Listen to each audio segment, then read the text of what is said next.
Christopher Bell on the inside in the 20. Denny Hamlin in the 11 on the outside line. In front of the grandstand, sold out here at Darlington. The playoffs are underway.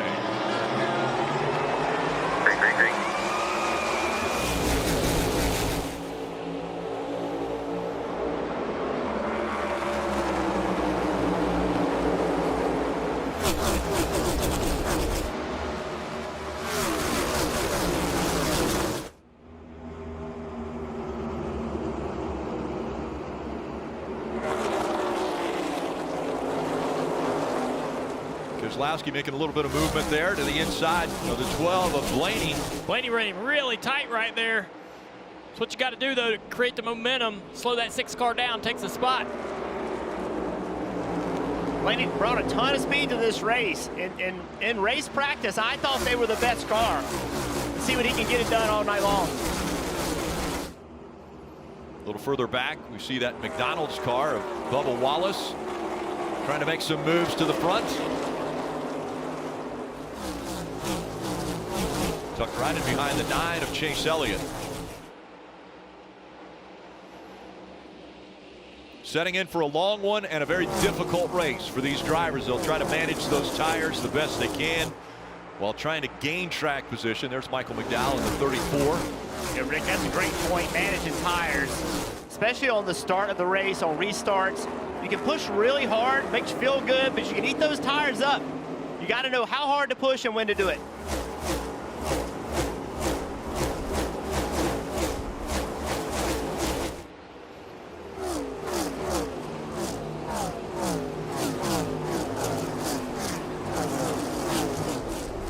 Different entry lines from different drivers, as Eric Jones, a 2-time winner of the Southern 500 here in the outside, the 43, trying to get by Corey LaJoie. The outside line, Rick, is actually become more and more competitive over time, even down in turns 1 and 2. There's 3 distinct lines, 3 or 4, 3.5 down in turns 3 and 4. But 1 and 2 was always one groove. But now there's an outside line over the last several years that's developed on entry and the exit of the corner you might see tonight. There's Ty Gibbs in the 54. Also trying to take a spot away. This one from A.J. Allmendinger in the 16. Saw right there, A.J. did a typical Darlington move. Give that spot up on the exit of turn 2, so you don't leave that corner side by side with each other. It gets very tight, easy to make contact with the wall. That's a smart move by A.J. early in this race. Bubba Wallace right here in the 23 car, trying to fall in line behind the 14, gets a shove by AJ down the straightaway. Might see that a lot on newer tires. Drivers won't be doing that on the older tire to really get somebody. You see the 42 car up off of turn 2 there. Hocevar making a start here today. Qualified really well in the top 20, trying to find his place here, learning a lot right now about the aero of this car on this racetrack. Just his second start in the Cup Series. Hocevar a regular in the Truck Series right now. As a matter of fact, trying to advance to the next round in the Truck Series playoffs where he runs full time. Everybody will remember how well he ran at St. Louis before they had issues for Spire. Running in the top 20 there with that car. Back when Corey LaJoie was in Chase Elliott's car. There's Corey right there in the 7. He's between the 2 legacy cars. Let's see right here. We see Corey trying to look to the inside. Wow. The 42, oh, big slide. Pretty lucky he had the real estate to save it. You can run out of room really quick off turn 2. Any kind of movement like that usually ends up in the fence. Amazing save right there. Dave, how's Carson Hocevar doing so far? Well, Rick, you mentioned it was only his second start, so a top 15 qualifying effort. Crew Chief Luke Lambert told me I was really impressed with that. And he said just to get a little consistency, we're lucky. We've got him next week at Bristol, too. Yeah, he's sort of this driver that's got a lot of opportunity and a lot of people looking at him. Racing in the Truck Series, as you mentioned, Rick. Possibly looking at an opportunity to race in the Cup Series full time. Great battle right here as Larson continues to climb through the field. Super fast in practice. We all took note of the speed this car had, but he's working his way through the traffic pretty well early. What do you guys think about right there on lap 9? We saw the 5 get right up next to the 14. Is it too early to be racing that tight? Got to take every advantage you can, right? Yeah, exactly. I mean, look, we talk a lot about Darlington and how you got to be smart, but you can't ride around here. You have to attack this racetrack. If not, you're not going to go fast enough. You just have to do it in moderation. You have to understand when to push and when not. But if you can't just ride around here trying to be careful all the time. And Rick, you got to remember that's the 5-car Kyle Larson. All the other drivers saw how fast he was in practice. They're not going to sit there and let him ride on their bumper and worry them. So they're just going to go ahead early in this race and let him go by, understanding the speed this 5 has. You see this battle right here with Michael McDowell and Austin Cindric. Where McDowell is used to be the preferred spot. Cindric would just give that spot up, but not anymore. You use that outside. You pinch that 34 car down. You don't let him run the racetrack the way that he wants to. That slows him down and allows you to keep him behind you. That entire discussion you guys just had about patience and aggression, welcome to the Rubik's Cube of Darlington. You got to go hard, Rick, but not too hard. Be aggressive, but don't hit anything, but somehow make it 500 miles. I mean, those are the internal conversations that each driver, each crew chief, each spotter is having every lap. And if you solve it, you're like Jeff Burton, who's won at this racetrack twice. He had, in 1999, he had the magic key. I mean, I lost it. Oh, you didn't lose the knowledge, as we see McDowell running right along that white dashed line. Chase Elliott a little bit below it. That's another thing too. You can run on the apron of turn 3 and 4. A little less banking down there. If your car needs a little bit of turn, you drop that left front on the apron of 3 and 4. You'll see them do that as well on the entry to turn 1. Drop the left front across that apron, help the car turn if you're tight on entry. A little bit of movement out of Kyle Larson since the drop of the green flag, but it's been all Bell up front for 12 laps.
The official app of NASCAR Tracks has the latest race and event information from your favorite track. Search NASCAR Tracks in the App Store to download for free and start using it today. We'll get ready to turn heads in 2024 Ford Mustang GT Premium Fastback with Performance Package. Scan the QR code now, or you can visit NASCAR.com/Ford Playoffs promo to enter for your chance to win Ford's had a great qualifying effort. Of the top 11, 8 of those driving the blue oval. Yeah, they were great last week at Daytona Super Speedway. We have seen that before, and I didn't predict it. And a tip of the hat to Ford. We had talked a lot about not being where you need to be and trying to find speed. We throw those around like it's easy. It is an absolute grind. And for a manufacturer to find speed when everybody's bringing their best in the playoffs, it's an impressive time to do it. But what we kind of saw at Daytona was the Fords were fast on the new tire and a late, colder racetrack. As the tire wore, the Toyotas got better. And when the handling came into play, it seems like Ford still has a little work to do with those cars. And you're seeing it again right here with 3 Toyotas out front. The Fords are behind. A little more work there, but they have made some huge gains in the last 6 races. See Truex, Kyle Busch right here. They both started in the back of the pack. Truex has gotten up to 24th. Kyle Busch up to 25th. And you remember the 19 of Martin Truex, way loose in qualifying. Almost hit the wall in turn number 1. So after he saved it, gathered it back up, he knew he was going to start in the back. Talked to James Small, his crew chief, about how they would set him up to start the race.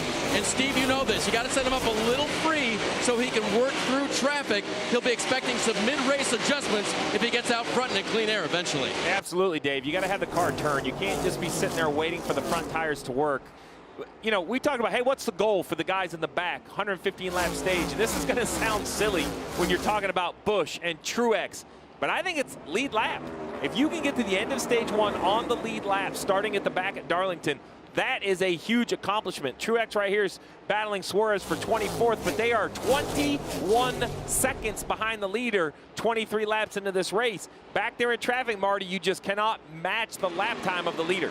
Yeah, Kyle Busch in a very similar situation, except his contact with the wall happened in practice, so they knew they could get it fixed before qualifying, and they wanted the pit stall selection. Qualified well, got the great pit stall, but had to start all the way in the back. But I talked to Randall Burnett and Kyle Busch this morning. They felt very confident, though, about the speed in the car, especially the long-run speed for Kyle Busch, who only has 1 Darlington win. But, Steve, from atop the pit box, I'll go back to you and say, hey, are there any plays in the playbook for Randall Burnett and maybe some of the other guys who are quick to play tonight to be able to get some track position here at Darlington? Well, I mentioned earlier that your fuel window is well over your tire window. So let's talk about this. It's a 115 lap stage. If you pit just once, you would run to maybe lap 55 or 57. Now, math would say you want to pit a couple times. So you probably come mid to late 30s, mid to late 70s. The big question is risk versus reward. A couple pit stops makes your car drive better. You have fresher tires for more of the run. The negative is during that pit cycle, you perhaps could be a lap down here or there. So to answer your question, Marty, I do think there are options. But if you are making headway, you don't want to ruin the first race of the playoffs by being aggressive early. Kim, what about former champion Brad Keselowski? How's he doing? Well, this race is challenging for a lot of reasons. We talk about 500 miles at Darlington that start when the sun is out and end in the nighttime. So what does that mean? That means changes to the track, but it also means changes in visibility. Take a listen to what Brad said on his radio. Visibility into 3 is going to be a problem here for a little bit, TJ. So just know that if there's a wreck or something, I'm going to not be able to see it for a while. Yep, I got it, man. So you heard Brad give his spotter, TJ Majors, the heads up. As the sun continues to set, he's going to need help if there's trouble on the racetrack. And we know sunset, 7:43 is when the meteorologists are telling us when sunset will be here at Darlington Raceway. But that's the view. Look at that. As they go into turn 3, right into the sun. That Toyota onboard giving us that view for Reddick, who's running second right now to Christopher Bell.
the race to 1 million is heating up in the NASCAR Powerball playoff. 16 fans are locked in for the chance to win a VIP trip to NASCAR Championship Weekend and the $1 million grand prize. Powerball, the official lottery game of NASCAR and home of the NASCAR Powerball playoff.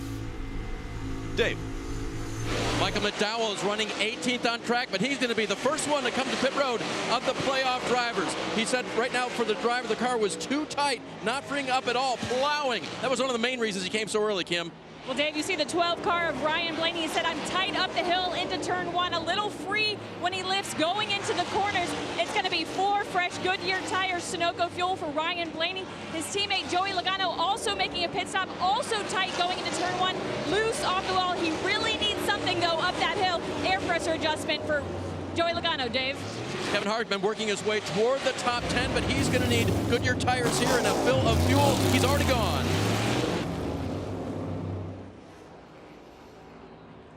And more coming to you, Marty.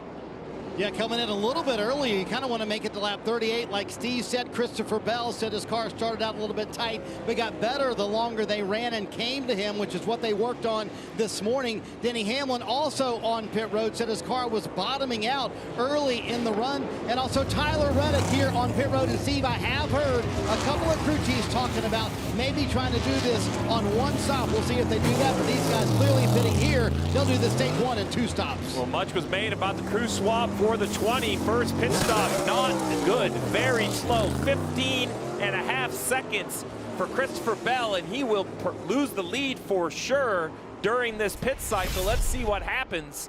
It has been a pit road nightmare for Christopher, so he stops a little long, had to come around a car. Oh, the jack drops on the right side.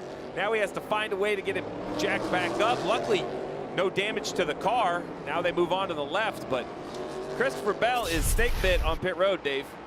Teammate Martin Truex Jr. will get 4 Goodyear tires. You see that chassis adjustment in the back of the car. His words, really slick, needs rear grip. So cars staying out on the track from 1 all the way to 22 right now.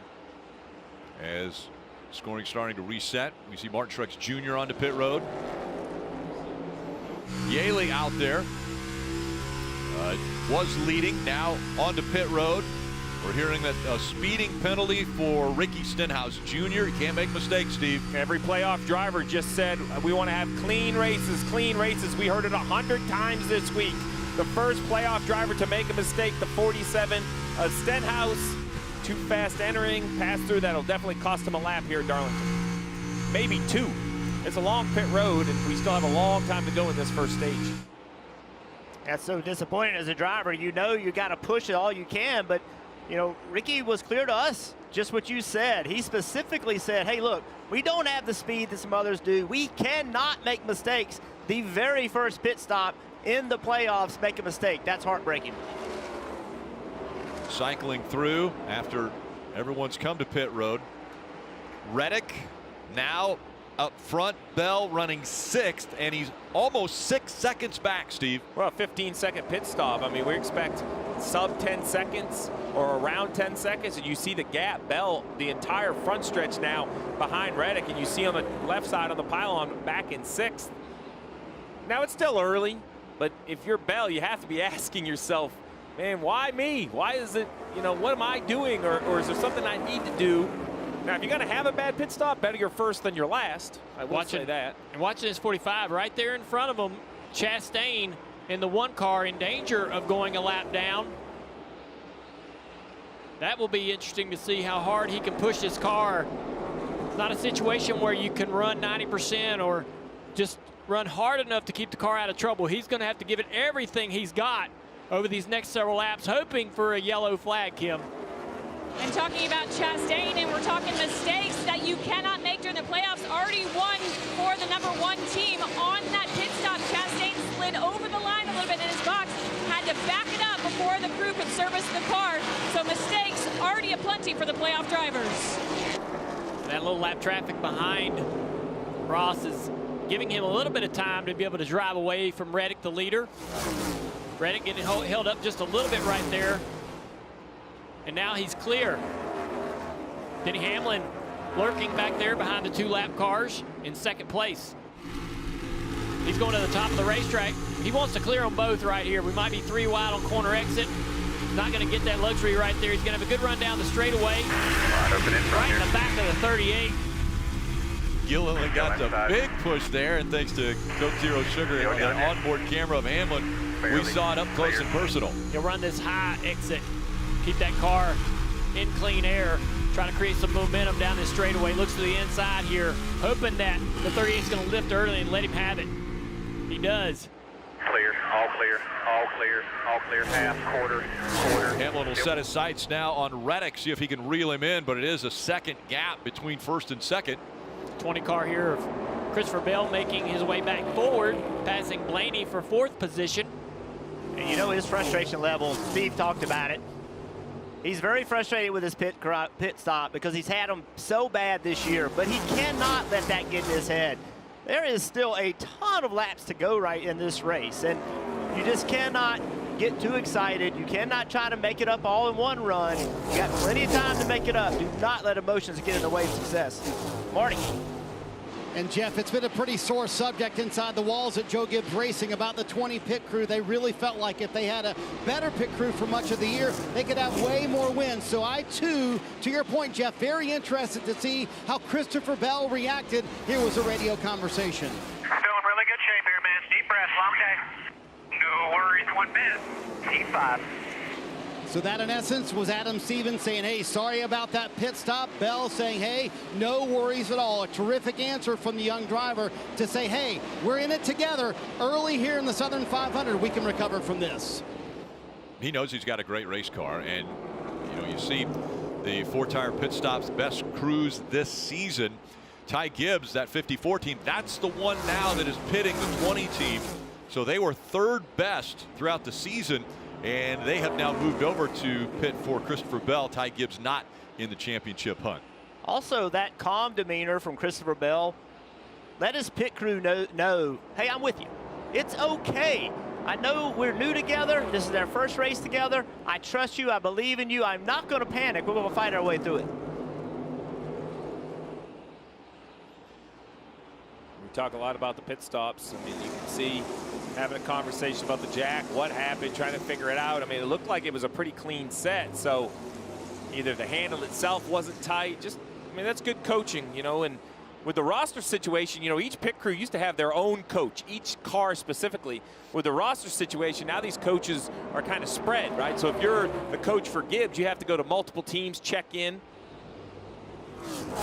You're going to get, I don't know, 9 or 10 more shots at it. So figure out what went wrong and just try to improve.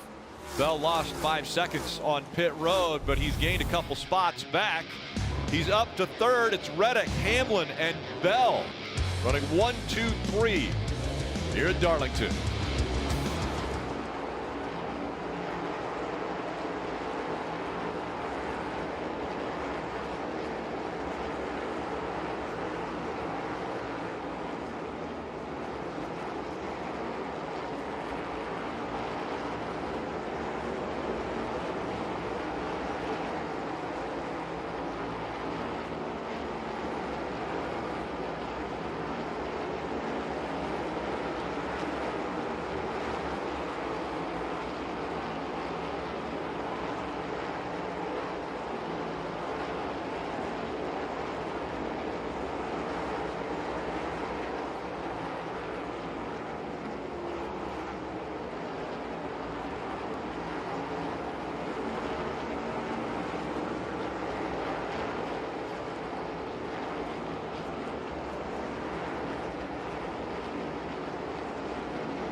Reddick has been able to hold off the charges of the 11 of Denny Hamlin. Looking forward to stage 2 when that comes up.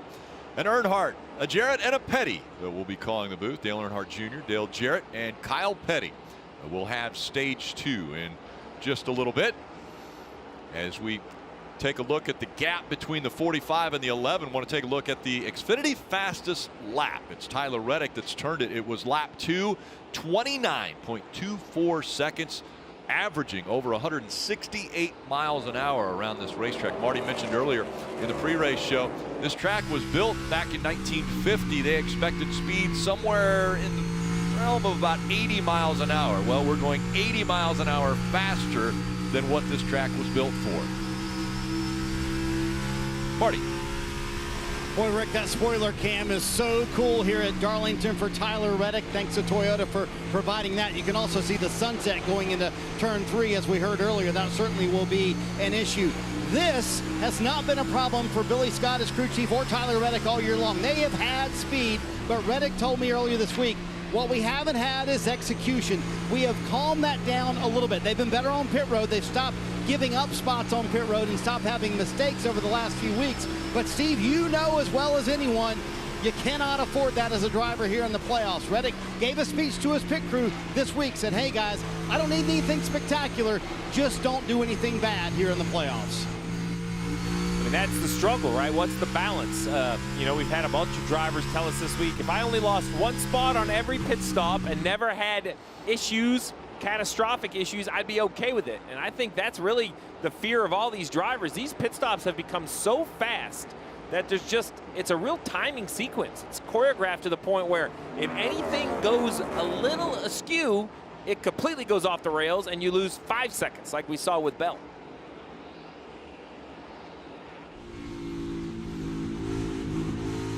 Looking back from the Xfinity Mobile onboard of Kevin Harvick. Harvick running in the 6th spot with Logano just behind him in 7th. Kim. And Ryan Blaney running in the 5th position. As we talk about a skill you need at Darlington, it's manage your tires over the course of a run. Listen to what Blaney just told his team on the radio. Yeah, I mean, I'm just trying not to burn my stuff up, but if I just ride here, I'm burning my stuff up even more. So not what you want to hear from your driver during the early part of a run here at Darlington. And as he continued on the radio, starting to get fired up. So Blaney, temper's already flaring for that number 12 team, Dave. 5-car of Kyle Larson going in the right direction. Remember, he started 18th and has cycled up to 9th through that pit stop. So good pit stop, good adjustments on the race car. It's interesting to listen to Cliff Daniels and Kyle Larson work together. Right after the pit stop, Kyle told Cliff, my car is free but neutral. Cliff knows what that means. Cliff gave him information about what the other drivers were doing, and then silence. Lots of silence. Just let Kyle go to work on this very tricky track. Kyle runs right along that wall. We just saw him do it through turns 3 and 4, looking back from the BuildSubmarines.com onboard of Buescher. Watch him, man. He gets to that wall much earlier than Buescher did. Now he's going to run and probably gain some time on corner exit. Buescher uses a lot of apron into one down here in this corner. Larson to the bottom of the racetrack.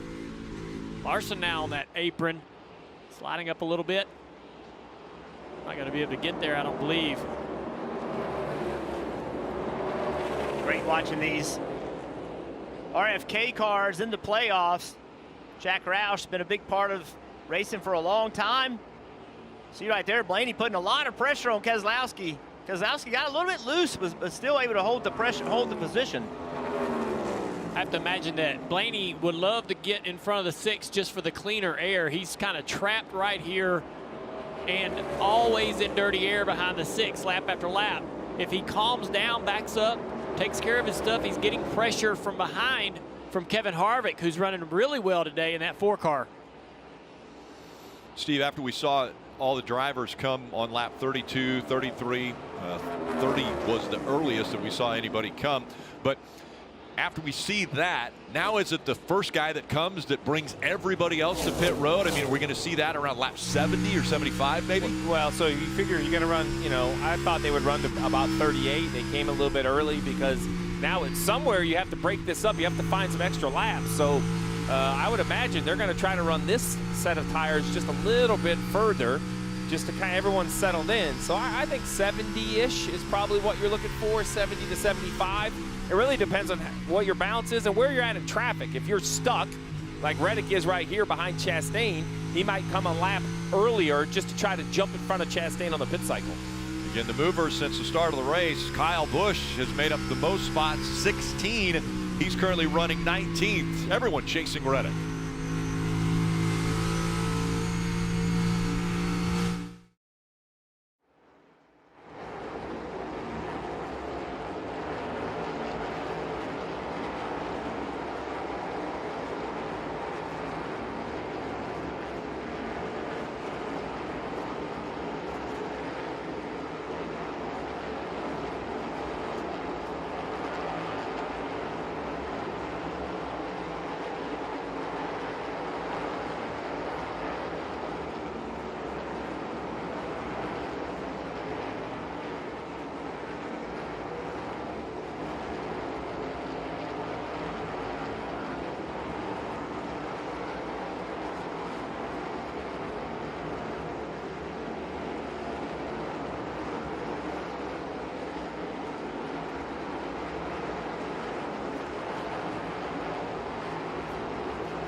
NBC Sports coverage of NASCAR on USA is brought to you by Coke Zero Sugar. Isn't the best Coke ever? Sonic, $3.99 bacon peppercorn ranch grilled cheeseburger for limited time only at Sonic. And by Credit One Bank, a credit card company. 66 laps complete of the Cookout Southern 500 for the NASCAR Cup Series playoffs. Dave. Well, who wants to start the cycle this time? How about Kyle Larson? Good run for him, but he's going to start it here with 4 new Goodyear tires. As well, Michael McDowell, who was the guy who started it last time. McDowell's car, for his part, the 34, still very tight. They made an adjustment last time, hoping that that would fix it, but the driver reporting that the 34 is still too tight. They're going to go again. Steve, I don't know if they can make it to the end of the stage on this set of tires. I think you're going to have to try 48 laps as long as they want to go, but I just don't think you could pit with, 10 or 15 laps to go in the stage. I think they're going to try to stretch it, Marty. Chris Buescher on pit road. Also, Tyler Reddick is here as well. Interesting comments from Reddick a moment ago. He said it's too free in turns 1 and 2. That's where the sun is shining. It's too tight in turns 3 and 4. That's where the shade is. That was Reddick's only complaint, who lost the lead to Denny Hamlin. Now Hamlin is here on pit road as well. His teammate Martin Truex Jr. is on pit lane as well, and so the 19 after the first run wanted rear grip. He said more of the same, so they're going the right direction. Just need to keep giving that little bit of rear grip to Truex. You see the 11 car for Denny Hamlin on pit road. He wound up leading 5 laps before he came to pit road. Dave said the car was just a little bit too tight. Overall, fairly happy with the race car. And interestingly, Christopher Bell will stay out on the track a couple of more laps, kind of making that run a little bit longer with 47 to go here in stage 1.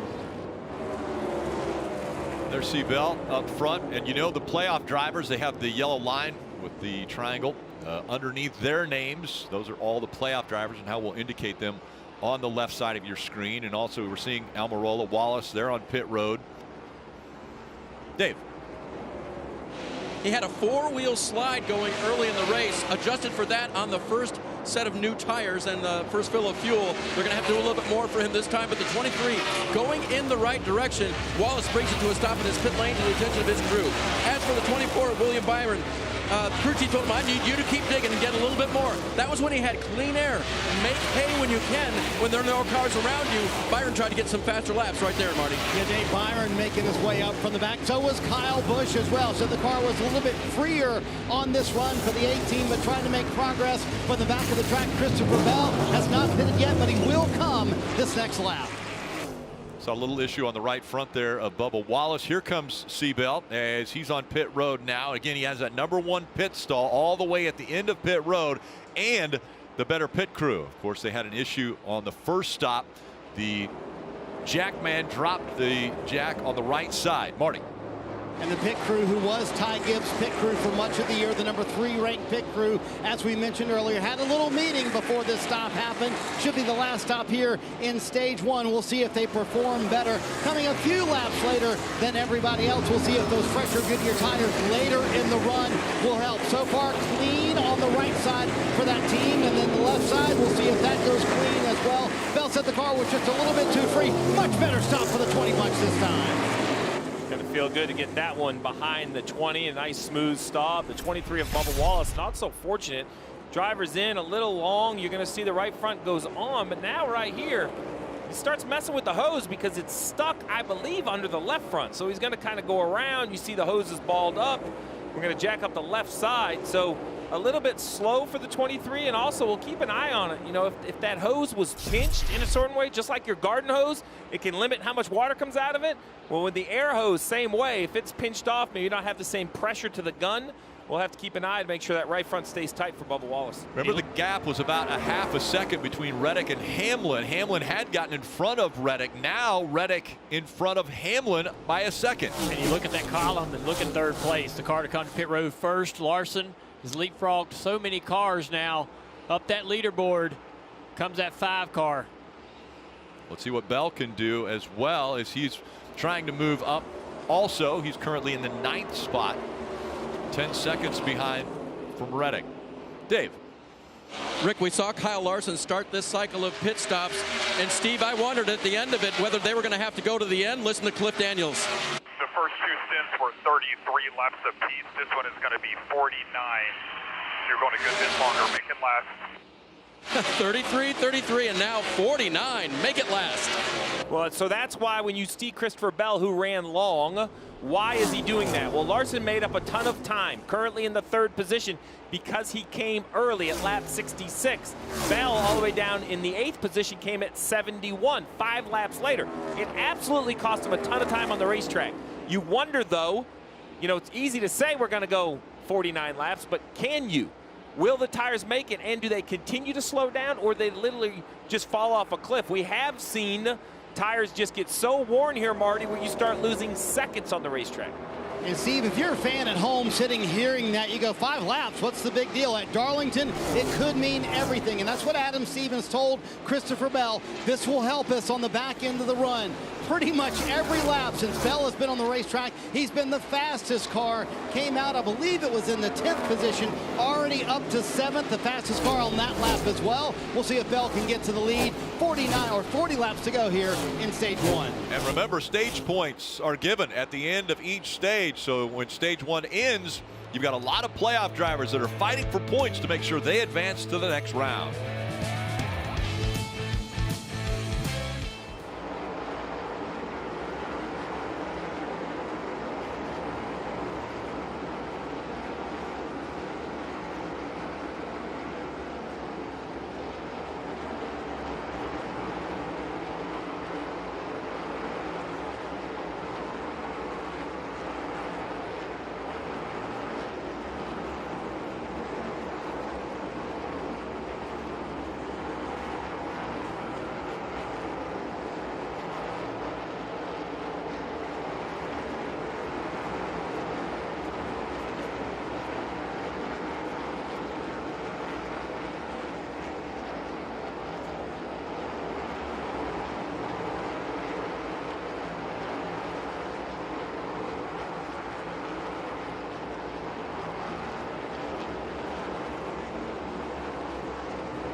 Next Sunday at 2:30 p.m. Eastern on NBC and Peacock, the IndyCar Series finale from Laguna Seca and the presentation of the Astor Cup. It is that final race.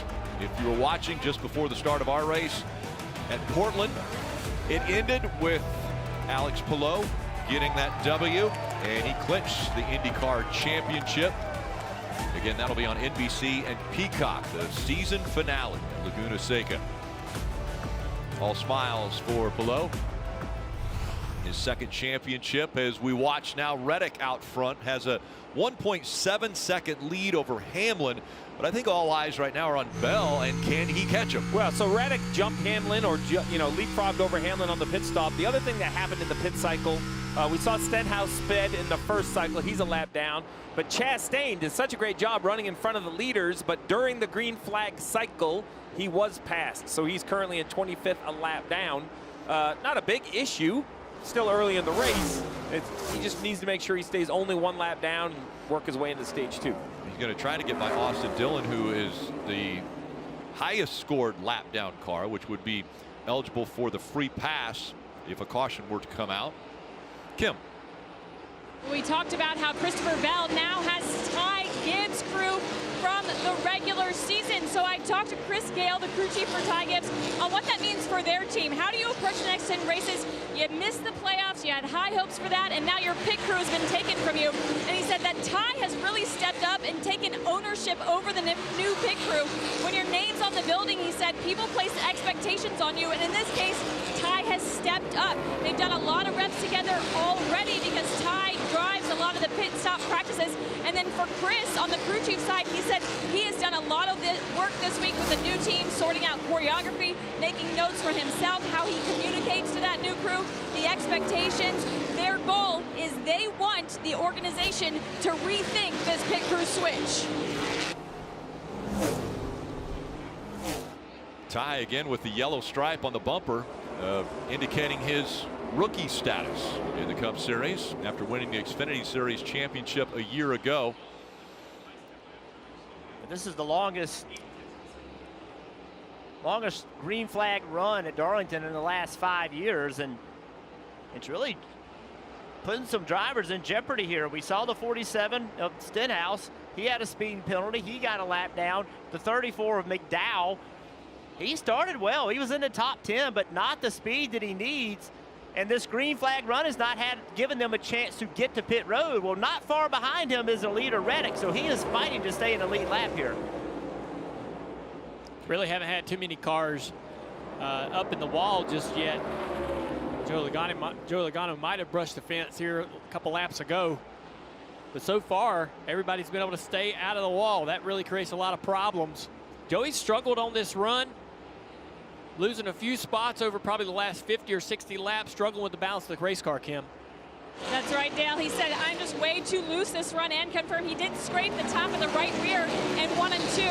He hasn't said anything. They're not concerned about that scrape. Really, the first scrape isn't the concern. It is the second, third, and consecutive scrapes that they would be worried about. Take a look right here. There's Logano getting into turn 3. Pretty good contact, but that's survivable for sure. But the same type of contact bent the toe link on the 8 car in practice. I mean, it wasn't really hard contact that Kyle Busch had. A little bit harder than that maybe, but it doesn't take a whole lot with these cars. And what's hard for a driver is you got to go right back at it. You know, right? You overstepped your bounds a little bit. You got in the wall, but you can't just stop trying it. If you do, you'll get in trouble. Here's a big run from Reddick on McDowell. And right there behind him, Hamlin is closed in.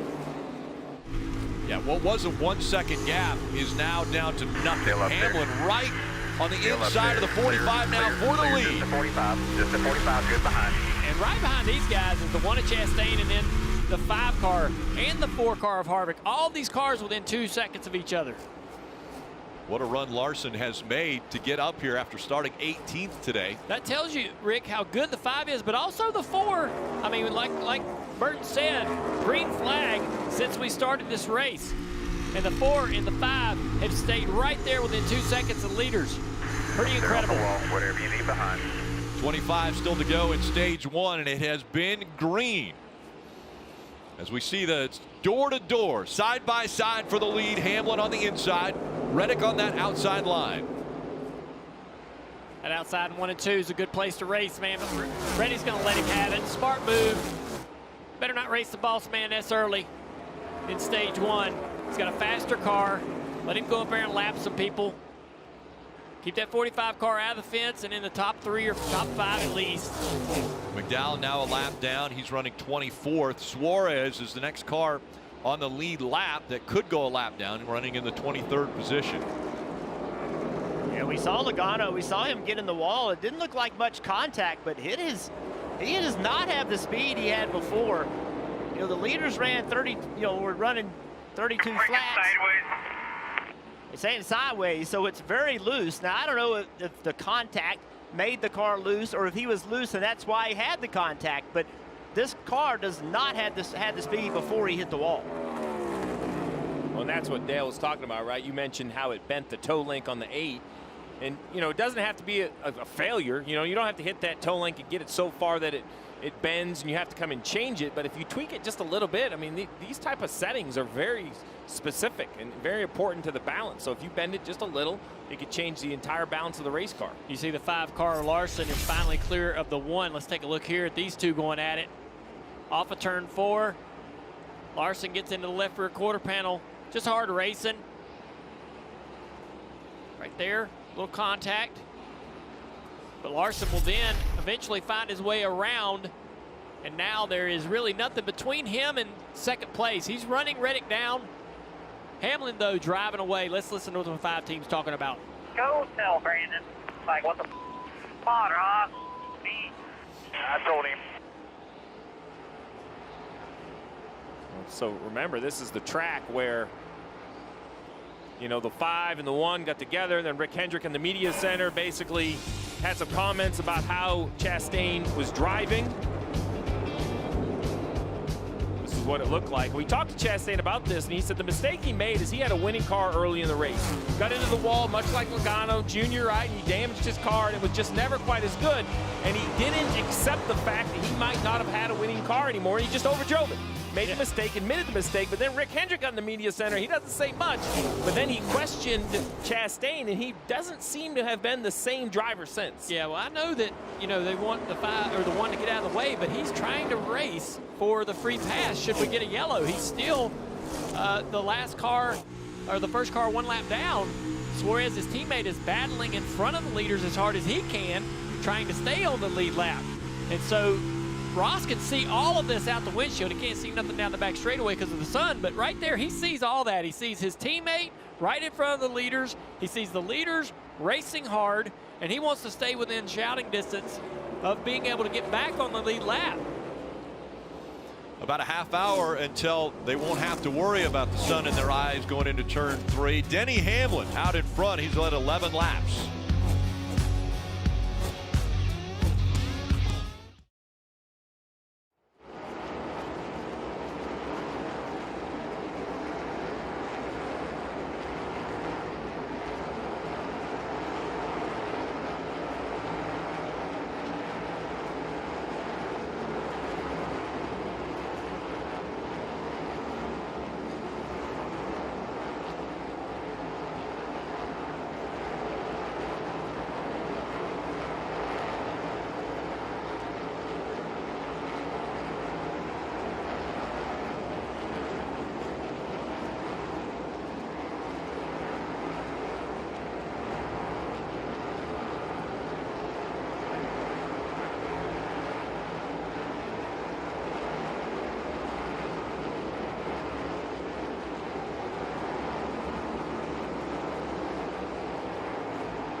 NBC Sports coverage of NASCAR on USA is brought to you by Progressive Insurance. Save when you bundle auto, home, or motorcycle insurance. Visit progressive.com. And by Toyota. Let's go places. 102 laps complete, and it has been all green flag racing as Hamlin, Reddick, Larson, Harvick, Bell, Blaney, Keselowski, and Buescher hold the top 8 spots. Let's go through the field. Brought to you by eBay. We'll start with the 9 and Chase Elliott, Dave. The 9 is in 9th place. He said it's a little harder to keep the back end in the track as the run goes on. But after that last pit stop, he reported that the car ran a little freer and that he is better at the fence. When he's down here making a pass, he's okay, but he'd really rather run that high line, Kim. Well, Dave, we've documented how Joey Logano got the top of the right rear in 1 and 2, and the car has just not quite been the same since then. Logano reporting just very, very loose. Does not have the pace that he did at the beginning of this run, Marty. Kim, strong run for Austin Cindric, sitting in the 11th position right now. And a crew chief change this week, getting Brian Wilson back atop the pit box. Remember, they won an Xfinity Series championship together, hoping that sparks a little momentum for the two here at the end of the season, Kim. Well, Eric Almirola running in the 12th position. He was the only non-playoff driver to qualify in the top 10. So I asked crew chief Drew Blickensterfer, what does that mean? He means we should be in the playoffs, he said. So Eric Almirola right now wanting to show his stuff. He just is tight this run. Needs a little bit more of turn in 1 and 2, as well as 3 and 4. Marty. Yeah, the defending winner of this race is Eric Jones, back there right now in the 13th position.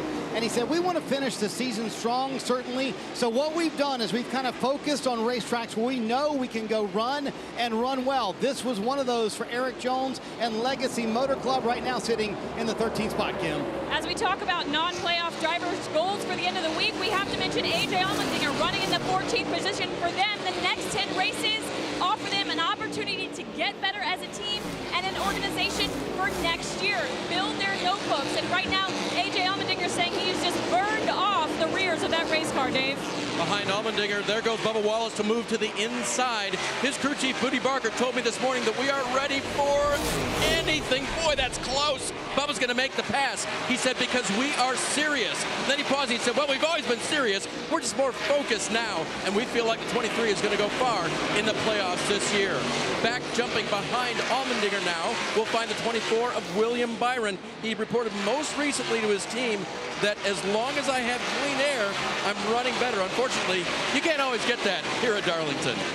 Boy, Dave, this has been a heck of a race back in the field with these playoff drivers. William Byron, Kyle Busch, and Martin Truex Jr. among them. Kyle Busch said, hey, the car actually takes off really well, and then it completely falls apart. Way too loose at the end of the run. But then they reminded Busch, even though you're struggling, we're still top 5 on lap times, trying to make their way still to the front after starting 36, Dave. Martin Truex Jr. is 18th, and he has one of the worst handling conditions I've been told you can have here at Darlington, and that is free into the corner.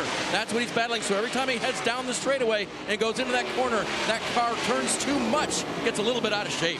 The other 3 playoff drivers, Chastain is running 24th, McDowell 28th, and Ricky Stenhouse Jr. 32nd. All of them 1 lap down. We saw the 2 of Austin Cindric get into the wall while we were talking about him. Take a look at this.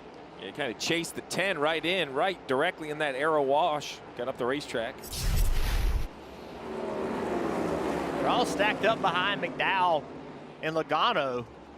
And it's just a dogfight back here trying to get by these 2 cars. Logano's struggling, McDowell's struggling. Look at it, they just stacked everybody up. What are we expecting these final 5 laps here at Darlington on these tires? This is uncharted waters right here for these guys. Well, they are. We made so much, or I was talking about how Bell ran and pitted later. As this stack up continues, Jeff, Bell has really fallen off the last few laps. Some other cars have come on. It's going to be a battle the last 5 laps. Logano is just trying to run. the 2 in the wall again. Yes. Logano is just trying to run as defensive as he can to maintain the spot. I'll take the top. You pass me on the bottom. That's going to be hard to do, especially on old tires. Marty, what you got on that 2? Well, and since that contact with the wall for Austin Cindric, he said he has a pretty bad vibration. So what do you do, Junior? Just hang on to it. He's obviously gotten in the wall since then as well. Yeah, you got to get to the end of this stage This is the most recent hit into turn 3, just entering the corner a little bit too high. I think he's probably in the marbles there, just entering too high on that entry to three, trying to speed up the center and exit of the corner. It's a great entry, but can ask a little bit too much of the car there.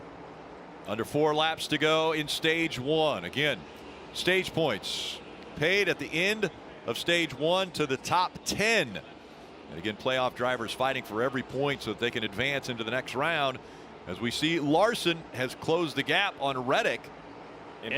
Oh, sorry, Junior. I was going to say, how do you help a teammate? Well, think about Hamlin, right? He's trying to lap Suarez. Well, Suarez, if he could stay the last car in the lead lap, that gives Chastain, his teammate, the free pass. So, you know, that's how you can help your teammate. Now, Hamlin probably is aware of that, and he wants to try to get the 99 down a lap. That's exactly what's going on right here. Chastain's not been able to drive back up there and be able to work his way onto the lead lap. But these cars do have pretty good speed. You have to imagine, Steve, that they've given Suarez this information. You'd have to imagine that they told him what's at stake here for him to race and stay on this lead lap. Oh, absolutely, right? I mean, give him what's at stake. Christopher Bell, seen a lot of guys make contact with the wall up the racetrack. Oh. That's a big hit off of turn 2. Yeah, that's bad. That is a big hit, guys. You are right. Big contact there. Under 2 laps to go. Hamlin out in front. Reddick running in second. Bell all the way back in 8th right now. And again, looking forward to stage 2, where we'll have Dale Earnhardt Jr., Dale Jarrett, and Kyle Petty calling the action for that stage. Final lap. Hamlin, is he going to be able to get by the 99 of Suarez? Down the backstretch for the final time. This is going to be the 6th stage win for Denny this year, which means another playoff point. Remember, he can carry those through to each round of the playoffs that he advances. So Denny Hamlin is going to win stage 1 at Darlington. Reddick, Larson, Harvick, and Blaney all in the top 5. Keselowski, Chase Elliott. Oh, Bubba Wallace is going to spin in turn 4. Around he goes before the caution comes out, and now the caution is out at the end of stage 1 and for the 23 of Bubba Wallace. Bubba was on the inside of the 22 car. Logano slides up into the left rear quarter panel of the 22 Pennzoil machine. Contact right there. Brings the 23 around. Caution comes out at the end of stage 1 after Denny Hamlin gets the win.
Stage 1 is complete of the NASCAR Cup Series playoffs. Cookout Southern 500 as the field making their way onto pit road, Kim.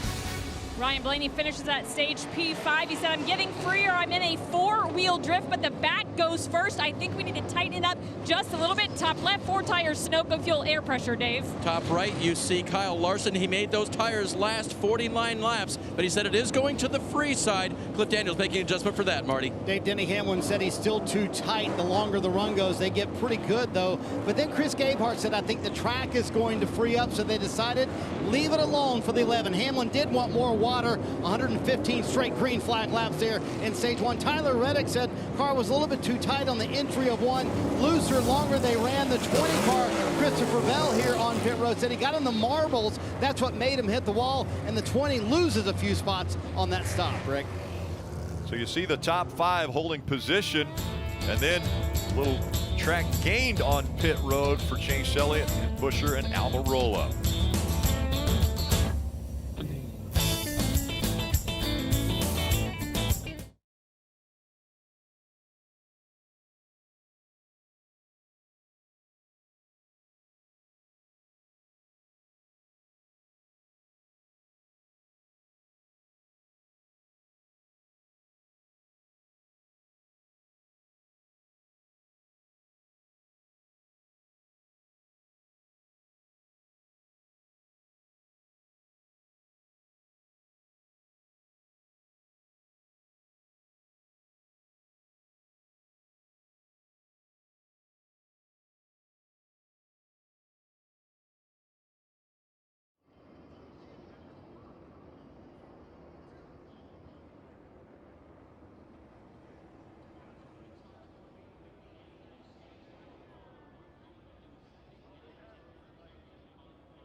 Stage 1 ended with the longest green flag run here since 2013. So over a decade, they have not run that long of a green flag run. But the same amount of time, we have had the opportunity to bring in some of the great names of the sport to help broadcast this race. And we're doing it once again. An Earnhardt, a Jarrett, and a Petty. So Dale Jarrett, Kyle Petty, and Dale Earnhardt Jr. take it away. Yeah, thank you, Rick. It's been pretty awesome. A long green flag run. Not unheard of at Darlington. We've seen a lot of those. We've been a part of a lot of those. Yeah. You think this race is going to go all night long. Sometimes it does. Wears you out as a driver, and the heat in the car is not very comfortable, and that never really goes away.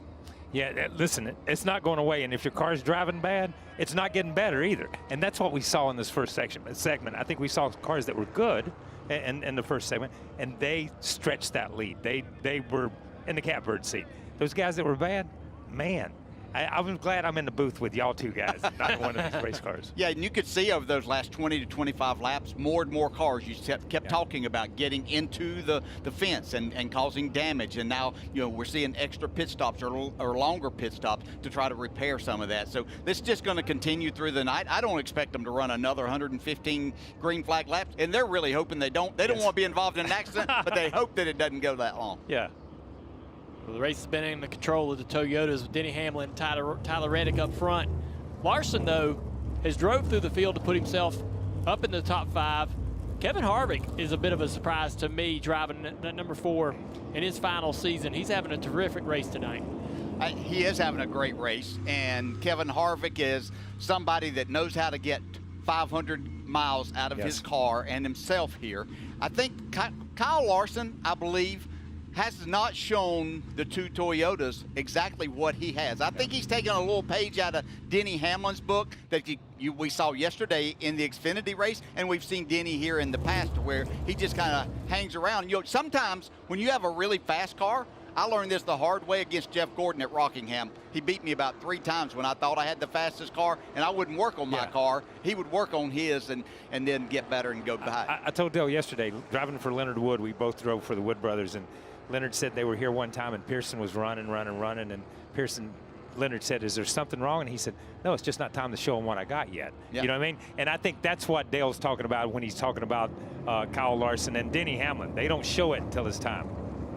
Pit road's been a place with a lot of action tonight. Watch Brad Keselowski come on the pit road. He's going to slide through his pit stall right here. It's a little bit too far in there. They have to back the car up before they can start work. 22 car is working on the toe of the front end here, checking that toe in. He's gotten in the fence a couple times. Mainly, you know, got into it with the right rear earlier, and then contact with the 23 there at the end of the stage. Stage 2's underway. We're back under green here at Darlington. Denny Hamlin controls the field down into turn 1. Larson right there on the outside. He's going to take second place. That outside line's really, really good on the restarts. See if he can make that position work. Down the back straightaway, almost gets in the wall with a 5 car. Reddick battles back. I think Reddick was okay with where he was lining up there on the inside, knowing it wasn't the best, but his car's been so good, I think he felt like he could hold Larson off. I don't think anybody drove in the corner more than those 2 cars just did. Reddick and Larson both trying to outdrive each other into turn 3. Larson takes the spot.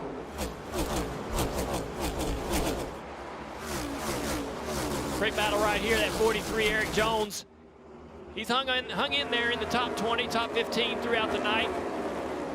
Yeah, I think they've done a great job. They didn't qualify that well, but they drove up to right outside the top 10 and just have kind of maintained that. We saw at the end of stage 1, and you talked about it, that Michael McDowell and Joey Logano was holding up that pack. They were right there, had caught up to that group, and was trying to make something happen. William Byron right here in this 24. That car really wasn't going anywhere early in this race. Qualified around the 23rd spot, wasn't moving forward, but here he is in the top 10. Which surprised me because we saw Kyle Larson come through the pack, and we kept waiting for William Byron in that first segment to do the same thing, but we didn't see him come through the pack.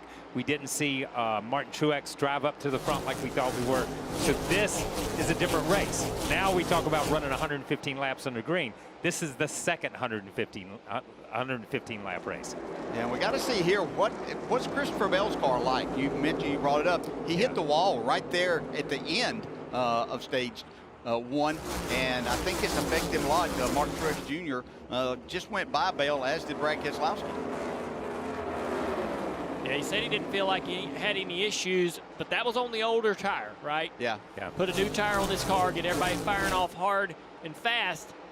He might be able to, you know, sense that the car's just not quite where it needs to be. They might have some work to do later. There's the 22 Logano. He's worked on the toe of his car, trying to improve it. Bubba Wallace trying to drive back through the field after his issue at the end of stage 1.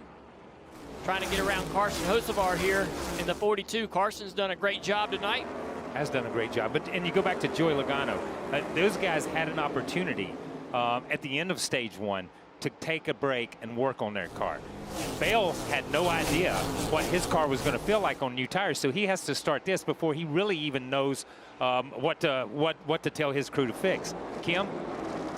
And we documented Joey Logano and the toe problem there after getting his Darlington stripe at the end of stage 1. And the good news is there really isn't a problem. They checked everything. Everything looks good. The bad news is he spent that extra time on pit road, so he lost 10 to 15 spots. And here at Darlington, Marty, we know track position is everything. Logano currently 21st. And Christopher Bell may be losing another spot. Dale Jr., you nailed it. Right after that happened, Bell said when they were on the older tires, I don't think I really damaged the car at all. They got going on the new tires, totally different story. Bell just told Adam Stevens a moment ago, I think the toe is messed up on the car, and you can see him struggling with the handling. So kind of unpack that. Toe is not right on the 20. What does that mean, Dale Jr.? Basically, you get into the fence and you bend the suspension. The toe is the direction the tires point. They set that to a certain degree, and when you move that or bend that, that's going to make the car either loose or tight. And so now they've got an issue. And now with the independent rear suspension, you can bend the rear of the car the same direction. So they'll have. The toe is your hands. Yeah. The toe is your, that's what you feel what the front's doing. You turn left, it turns left, you turn right. On those old tires, I think that's a testament to how bad the old tires are. Yeah. You don't feel anything. You don't feel that front end. You're just kind of shuffling it and get it where it needs to be on those old tires. With this grip, it's transferring all that information and it's driving like a bucket of you know what. Yeah, he can't attack the corners at all. You can see as he gets down the corner, he's not exactly sure which way the car is going to go at this point in time, so he just has to back off, and we see this 4, 5, 6 cars that have gone by him now. With all the green flag racing we've seen tonight, they're in big trouble. They're going to need some yellow flags to get this car to pit road to be able to make the adjustments needed to get the handle back where it was earlier, if that's even possible. Yeah, that's the question. Can they rebound from this? And you know, we see it every year. You know, somebody makes that mistake. Somebody that we're looking at, that we're expecting to do well. And you know, he had such a phenomenal first round last year. You know, scoring I think it was 150 points or something like that he did, and all 3 finishes in the top 5. And he had a fast car again tonight. But all it takes, we keep saying this, one little slip can ruin your evening. Marty, what you got on Kyle Busch? How about this for Kyle Busch as we check out Ashley Furniture on the move here at Darlington? Yeah, that's right. Plus 25 for Kyle Busch, who started 36 today, and a terrific pit stop certainly helped. Busch saying the car really struggled on the longer runs. That's what they focused on. And Dale Jr., I think they were really thinking they may play some pit strategy here in this stage. But now that Randall Burnett and Kyle Busch are up here in the top 10, sitting in 10th right now, do you play it straight up from here, or do you play some strategy to get even more track position here in stage 2? That is a great conversation to have, and that was a big deal during the first stage with so much green flag racing. When do you come to pit road? Teams came at 30 laps in and another pit stop around lap 60, 66, and then a long run to the end. Do you change that up? It's a tough call to make in this. I think a lot of guys probably go with the same strategy that seemed to work, coming to pit road early, leapfrogging traffic in front of you. If you got a lot of cars in front of you that you just can't get through or can't get by, coming to pit road early is a great way to do that. Yeah. And it is a tough call to make, but it depends on where you're at on the racetrack on what that call is a lot of times. You know, if you're back there struggling at 12th or 15th, and you guys talk about it all the time in the booth, well, the caution's out. You know, when is the back half going to pit or the first half going to? It really, there's a break point there, and I think there is when you talk about short pitting a little bit. Still out in front, the number 11 of Denny Hamlin. He's a great here. 4 wins at this racetrack. He'd love to make it 5.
Since 1950, we've been racing at Darlington, the first NASCAR super speedway, the first 500-mile race, the 3 longest races in NASCAR history here. Wow.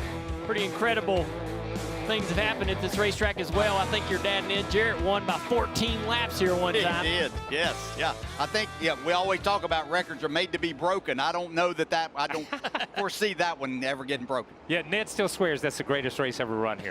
Greatest race ever run here. NASCAR Fan Rewards is free to join. Earn points by watching races, answering trivia, playing fantasy, buying race tickets, and more. Save your points to trade them in for free tickets, autographed merchandise, exclusive gear, and one-of-a-kind race day experiences. Visit NASCAR.com/fan-rewards. Riding on board with Tyler Reddick. Oh, look, that's what we want. I know he doesn't want that, but that's why we put that camera right there so we can see what it's like, how close they get to the wall, and what it's like when they actually do make contact with the wall. Very brief, but running inches away from it. That's where the speed is. Sometimes you're going to have that contact. And you know how loud is it is in the car when that was just a little bump right there for what we hear. Yeah. But in the car, it's like, man, it just makes you cringe, just makes you draw up. Marty? Reddick sitting in third right now as we ride on board with him. And a moment ago, under that last caution at the end of stage 1, he had a very long conversation with his crew chief, Billy Scott, about his line on the racetrack. Listen in. The first one, you were really good, so just keep more of that. Lost a half second on the second cycle on that entry point. A little bit of room to gain on exit of getting pointed straighter to leave turn 2 a little bit sooner.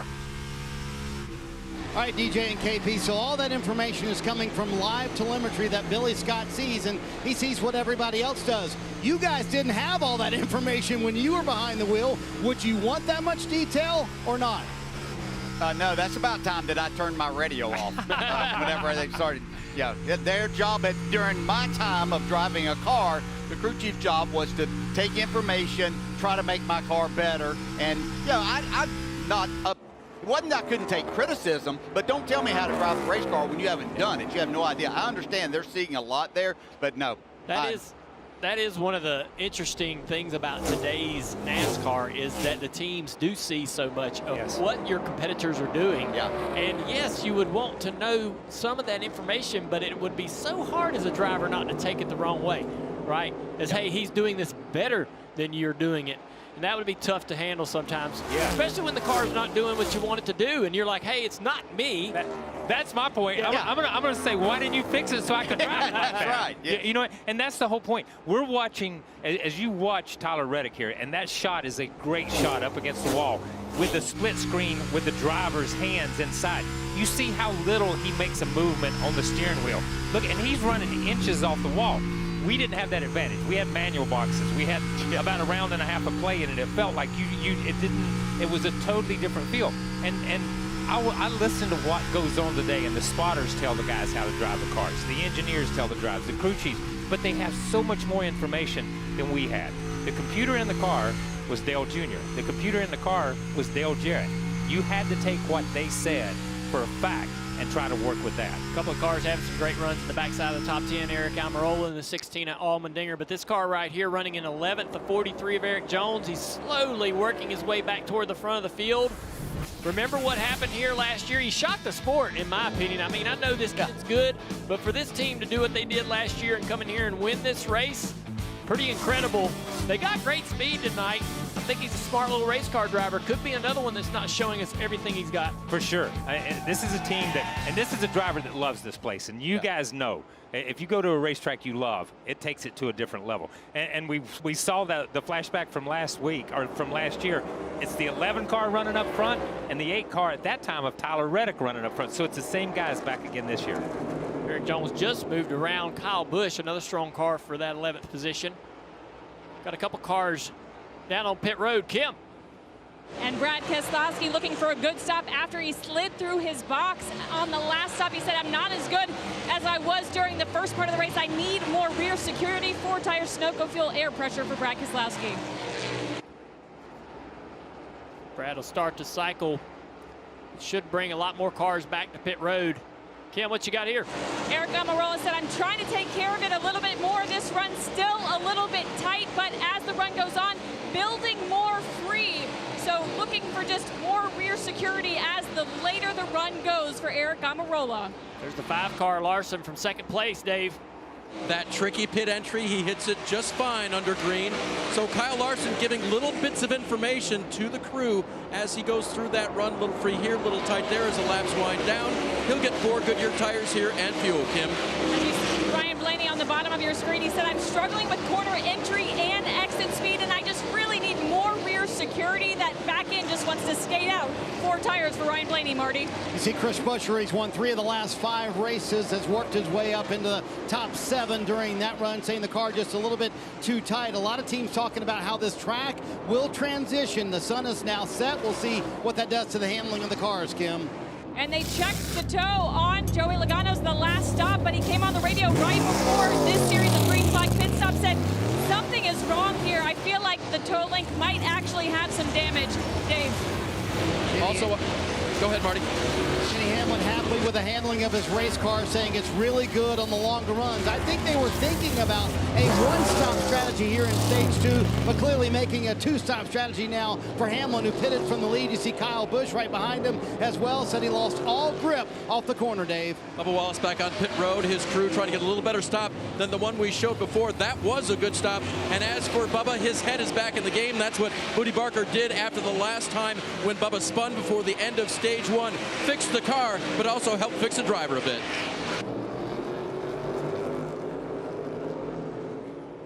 Here comes the 45 of Reddick on to pit road from the lead.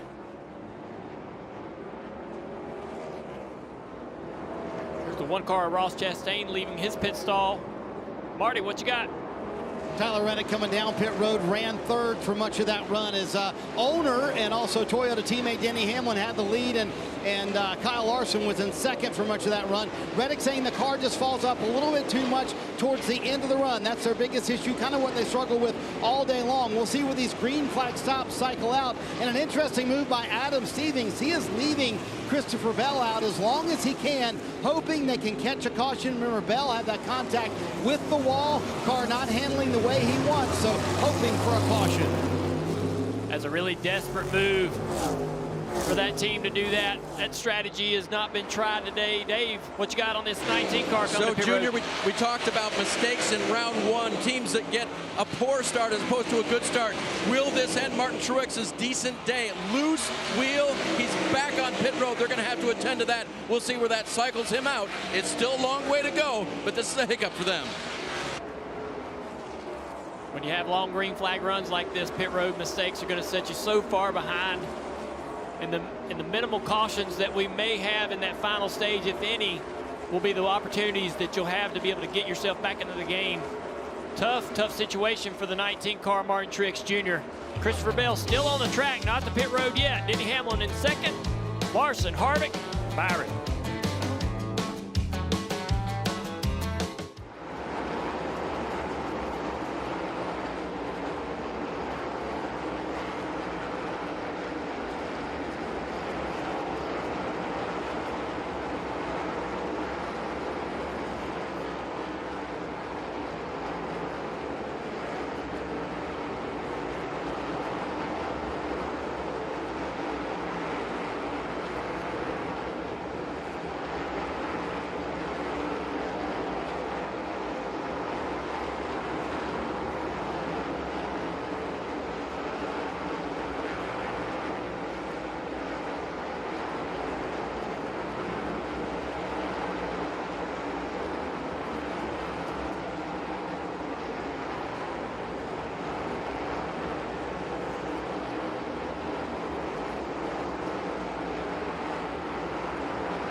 Thursday night from Kansas City, the NFL season kicks off as the Super Bowl champion Chiefs host the Detroit Lions.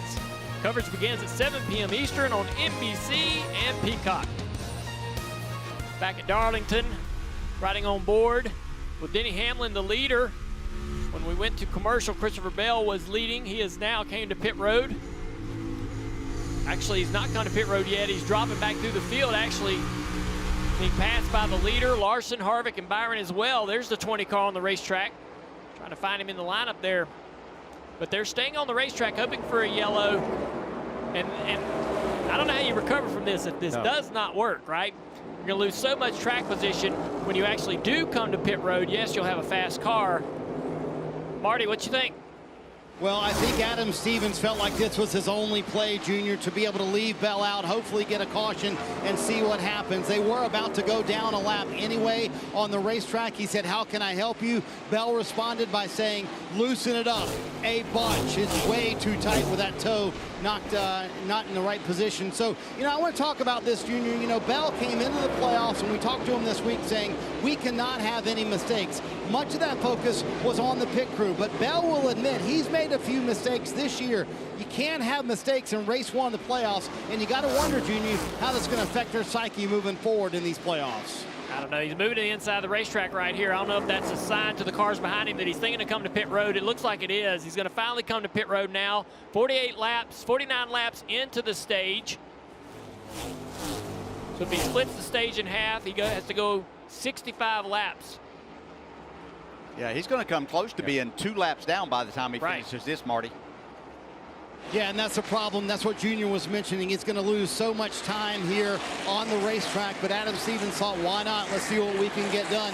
And remember what Bell said, I need it loosened up a lot after that contact with the wall starting on the pole today. They had the coveted #1 pit stall here at Darlington, and a mistake puts them in the wall. It's easy to happen here at one of the toughest racetracks, NASCAR's oldest speedway. So let's see how much they loosen this up. You can see the wedge wrench in the back. I believe that counted about 5 rounds trying to loosen up the car for Christopher Bell. We'll see where he does indeed cycle out as his teammate Denny Hamlin cycling around in the lead right now.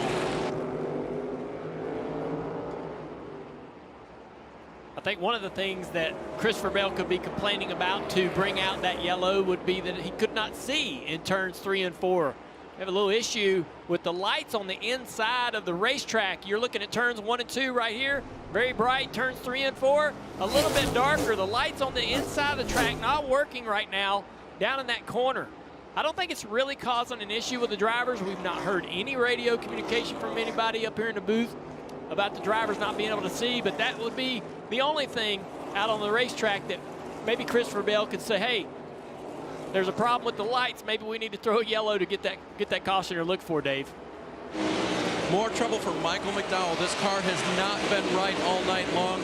He had to bring it to pit road. Now the car still needing to turn better, still need to get the back of the car in the racetrack. They got lapped early and then never recovered. First the car was tight, then it was sliding all over the place. It's really been an inauspicious start to the playoffs for Michael McDowell. The battle right here, the 17.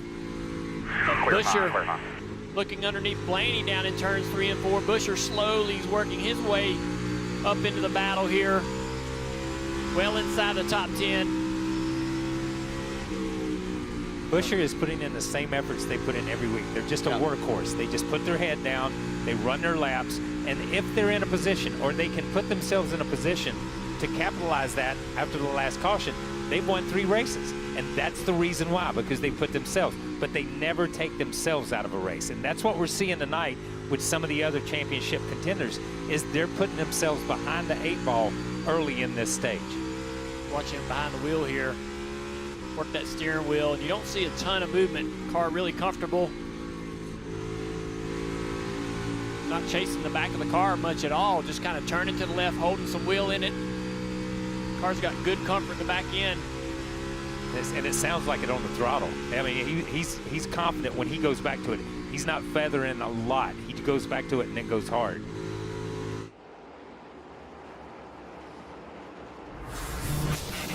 Yeah, you mentioned he's been on a tear this year.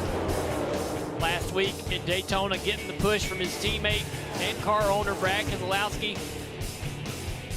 And then doing everything right to get across the finish line first and burn them down in the tri-oval. Yeah, this team has really been a surprise this year. Overall, RFK has came from the depths of the field. You know, when you think back just a couple of years ago, even the move for Brad to go over there from Penske was questioned by a lot of us, myself included.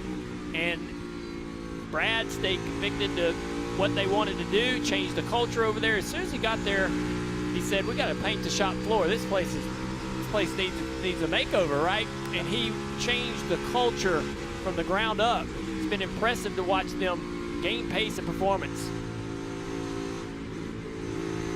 You know, Brad certainly brought a lot of that Team Penske feel over to RFK when he became an owner. I asked Chris Buescher about that. He said, man, it really did absolutely change the culture. And now we're feeling that. These wins certainly help us as well. And that teamwork showing up as well in Buescher's preparation for Darlington. He said, I love Darlington. One of my top 3 favorite racetracks.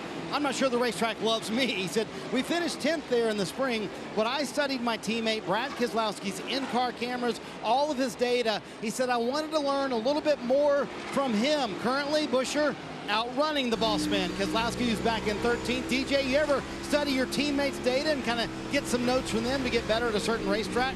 Yeah, I certainly tried to do that. I don't know, there were things that they could do that I couldn't, so sometimes it didn't help, but you use all the information at your disposal. Yeah, the only data my teammates had was really good restaurants in town. That was the period I drove in. All right, we'll be back with more of this exciting action here and let's see who recovers, because it's all going to be about recovery tonight.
Over halfway through stage 2 at Darlington, and it's been an eventful race for our playoff contenders. Christopher Bell on pit road early. The drag jumps on the car cost the team the lead and a lot of spots on the racetrack.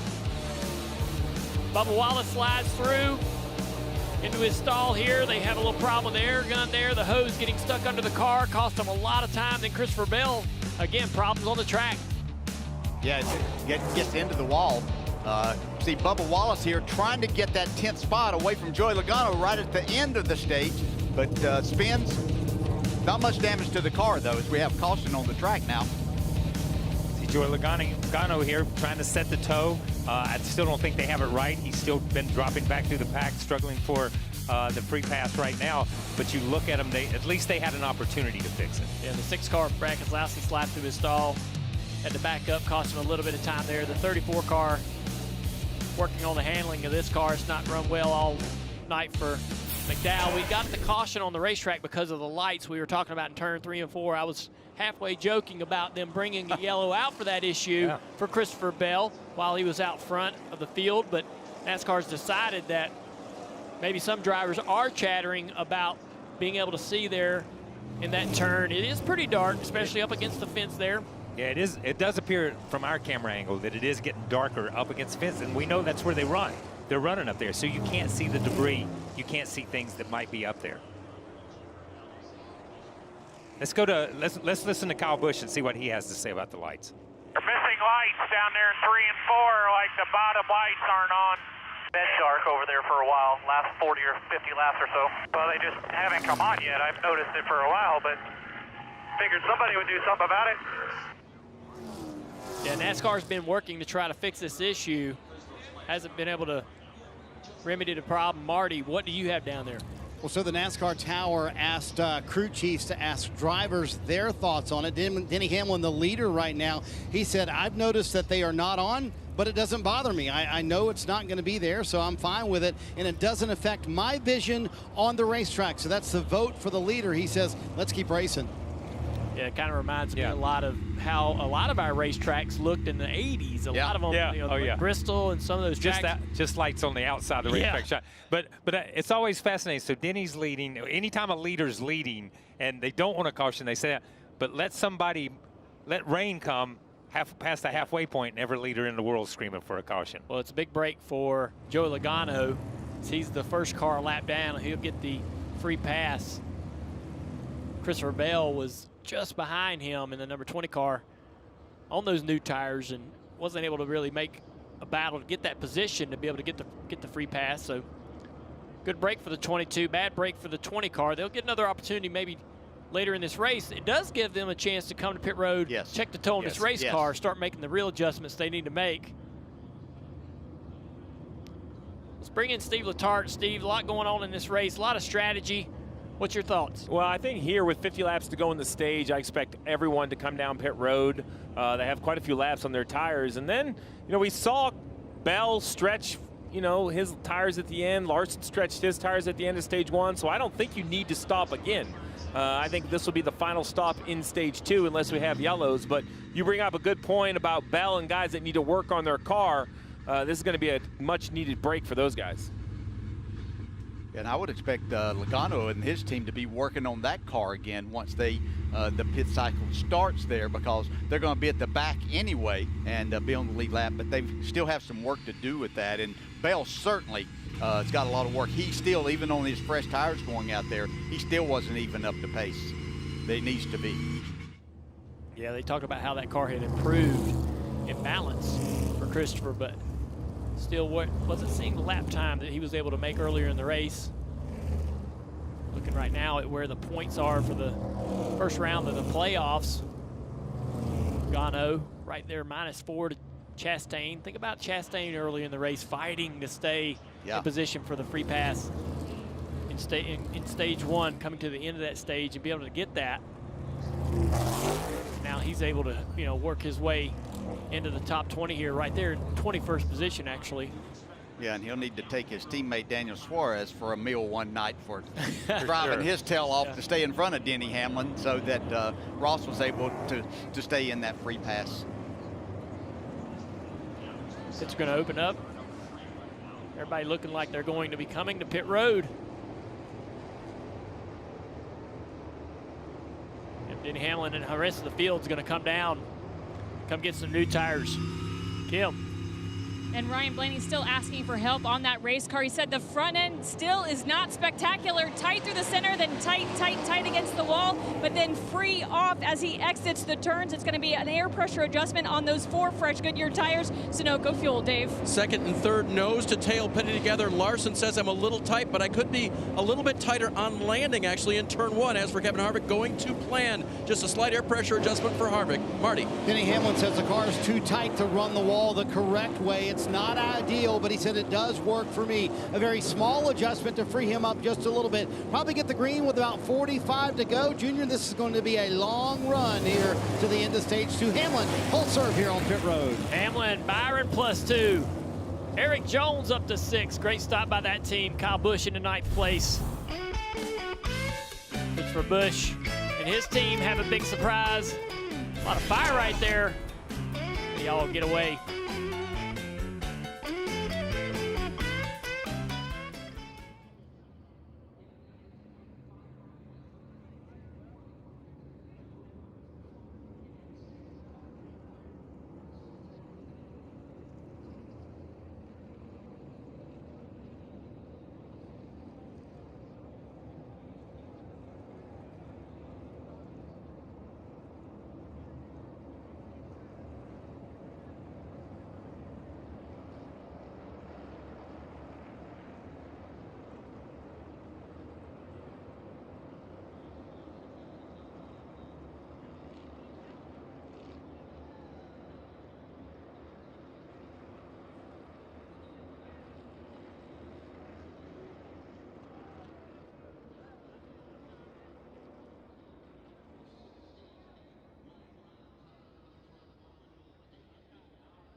You're watching the NASCAR Cup Series Playoffs Cookout Southern 500 here at Darlington under caution.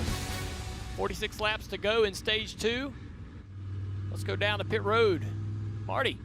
Yeah, Junior Christopher Bell coming back down pit road. So he told Adam Stevens, man, that big adjustment you made a drastic difference. I need way more of that. They're also checking the toe. Remember that contact with the wall earlier after being on the pole at the start of this race today. So here they're going to come in and they're going to check the toe one more time just to make sure they have it a little bit closer, Kim.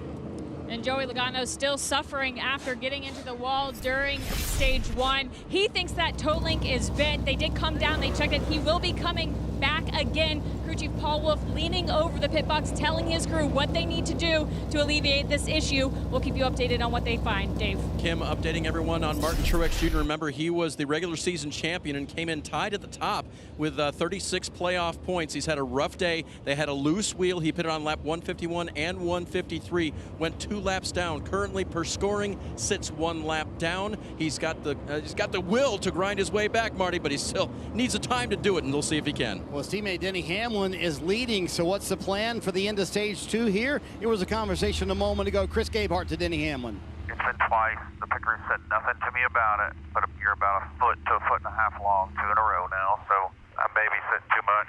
Pit crew told me you're perfect. Don't change.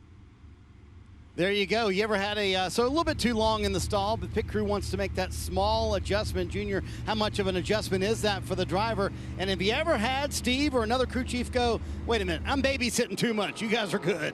Yeah, that was some information, and then he told him not to change anything. So, Yeah.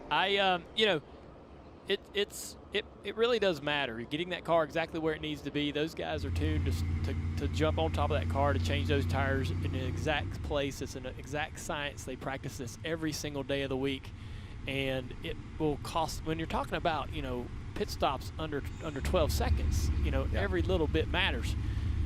Could be the difference between winning and losing this race. But we got an update a little bit on what is going on with the lights down in turn 3 and 4. NASCAR is working obviously to try to get those lights back on, but they are also going through spotters and crew chiefs to talk to drivers to see if they're okay with continuing this race. If they get, you know, a positive response in that regard, I think we're going back to racing. So we're waiting on NASCAR to go through that process. Let's listen to what Kevin Harvick thinks about the situation. NASCAR is wanting to know what you think about the lights in 3 and 4. It's so dark at the top, it's just, you know, it's hard to pick up that top seam, and that last 2 feet against the wall is just tough. That's certainly understandable. If you look at turns 3 and 4, the lights that do work are on the outside of the racetrack. That wall is casting a shadow. Hopefully when we come back, the lights are back on here at Darlington. Hamlin in the lead.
NBC Sports coverage of NASCAR on USA is brought to you by Applebee's. Help us crush childhood cancer. And by Liberty Mutual Insurance. Only pay what you need. Back at Darlington, and we'll show you a difference between, let's see what this Levitt car looks like here. As we look at how dark it is in the corner, and this is on board at speed. Change in darkness right there and getting up against that wall. You really can't see exactly how close you are to it or how close you can get to it, especially right there. Right around that last bit of the corner is where the biggest shadow is cast by the wall. I think where the drivers probably had the most concern with continuing this race. From the chatter that we've heard, most of the drivers aren't in favor of doing that, Dave. So Junior, Kyle Larson runs third, and as we know, he hobby races a lot during the week. So he had this perspective. Like, not good. Can't go back green, correct? I mean, I've raced at dirt tracks that are just as dark, but I don't race the dirt tracks. I mean, I guess Wayne County, you're running against the fence like that, but it is hard to see the wall right now. So he chose one track where he races against the fence, but he knows there's a lot more at stake here. And Junior, I know you raced this week a short track in the state of South Carolina. How was the lighting there? Yeah, Florence Motor Speedway Friday night was very well lit. Yeah, I think if I was a driver right now, I would be a little bit, I'd be a little bit cautious. I mean, I know if Denny wants to keep racing, he's happy about his car. He understands where he's at. He's really good at this racetrack. But there's some other drivers out there, I think, that probably think, hey, man, maybe it's not in our best interest to continue. Hopefully, this is not a long-term issue. I don't really know what the problem might be down there in turn 3 and 4. But hopefully, NASCAR is going to be able to get the remedy here shortly. I think it makes it tough too because the drivers use, with these cars in particular, they use that air and that pack to make speed, and the closer they can get and know where they are there, the better off they are and the better their cars drive. Yeah, I mean, you enter the wall, you enter the turn 3 on the fence, you run the fence through the middle and exit of the corner. I mean, anywhere else, I think we could probably get away with it. Yeah. But since that's kind of the top lane is the preferred line for a lot of the drivers, it's probably just too treacherous. Too much on the line with the playoffs and all the playoff contenders. You wouldn't want something like this to affect your playoff performance in round 1. Kim, what you got on the 22 car? Yeah, let's get you an update on what the issue is there. So during that caution, they came down, they stopped, they looked at it. They were going to bring it down a second time, but crew chief Paul Wolf said no, stay out. As they ran under caution laps, Joey said, I am not going to be able to hang on. How many laps we have left? At that point, there was about 45 left. Paul said, it is up to you. If you do not think you could make it, that 45 laps, bring it to us. Joey said, I can't do it. They brought it down. They do think a toe link is bent. However, crew chief Paul Wolf said if they fix it, they are looking at losing 2 laps. So instead of fixing that bent toe link, they just lifted up the front of the car to tighten it up a little bit to give Joey what he needs. Marty. So, Kim, it's been interesting with all these caution flag laps. Christopher Bell and Adam Stevens were able to make a ton of repairs, and they took advantage of every caution flag lap. You see Chris Sherwood, the car chief, under there taking pictures. Now he's going to walk his phone back to Adam Stevens and show him exactly what's going on underneath the car. Bell said whatever you did on that first stop made the car way better. And there you see the phone going up to Adam Stevens to sort of make a decision on repairs they can make once it does go back under caution. But under the red flag, obviously, they cannot make any changes here to the 20 car. But they did, Junior, take advantage of every caution flag lap and every opportunity to adjust on it while they could. And it's going to be a heck of a battle for that free pass as well. You have 4 playoff drivers right now who are 1 lap down. Ricky Stenhouse Jr., Martin Truex Jr., Christopher Bell, and Michael McDowell. That's going to be fun to watch. With how hard this 20 car hit the wall off of turn 2, I'm surprised they're even in this position to have a chance to rebound. That was a really, really hard shot. So they'll continue to consider their plan, put together some sort of an idea on how to get this car back together here at Darlington.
600.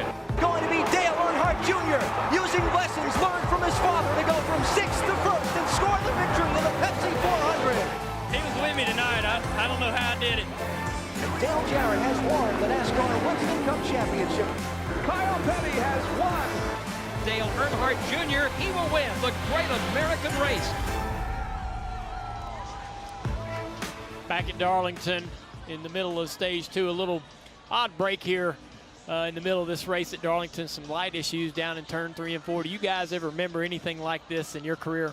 No, in my career? No, never, ever. Now, I heard Inman and my dad talk about running in Ono, West Virginia one time, and they all came out turn 2, and the lights went pitch black, and they all piled up going in turn 3. That's all I've heard the legend of Ono, West Virginia, but I've never seen this at any place that we've ever raced with the Cup cars. Yeah, not with the Cup cars. I can remember at Hickory Speedway when my dad was promoting there that we had a little issue with the lights, time or two, but you know, got it fixed. You know, that was just a chance to sell more Coca-Colas and popcorn. You know, for us, that's what we looked at. Yeah, I love the way track owner calls it a little issue.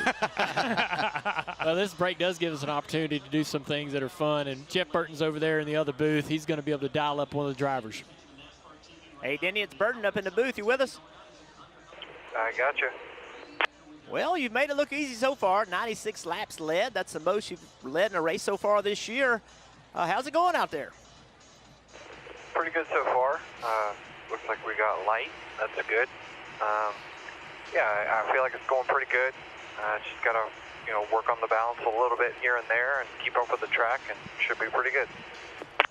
When you say work on the balance, what do you think you're going to have to do to keep the car fast as this race goes on? Just keep giving the team good information. That's the biggest thing, is updating them when I feel something different. Maybe if it's a tire set or changing conditions or whatever. So just giving them the information they need. All right, so all the fans want to know, you got lights over there now? Let there be light. Thank you, buddy. Good luck. Looks like the lights now in turn 3 and 4, obviously you see them working, and it's made a world of difference out there against the fence.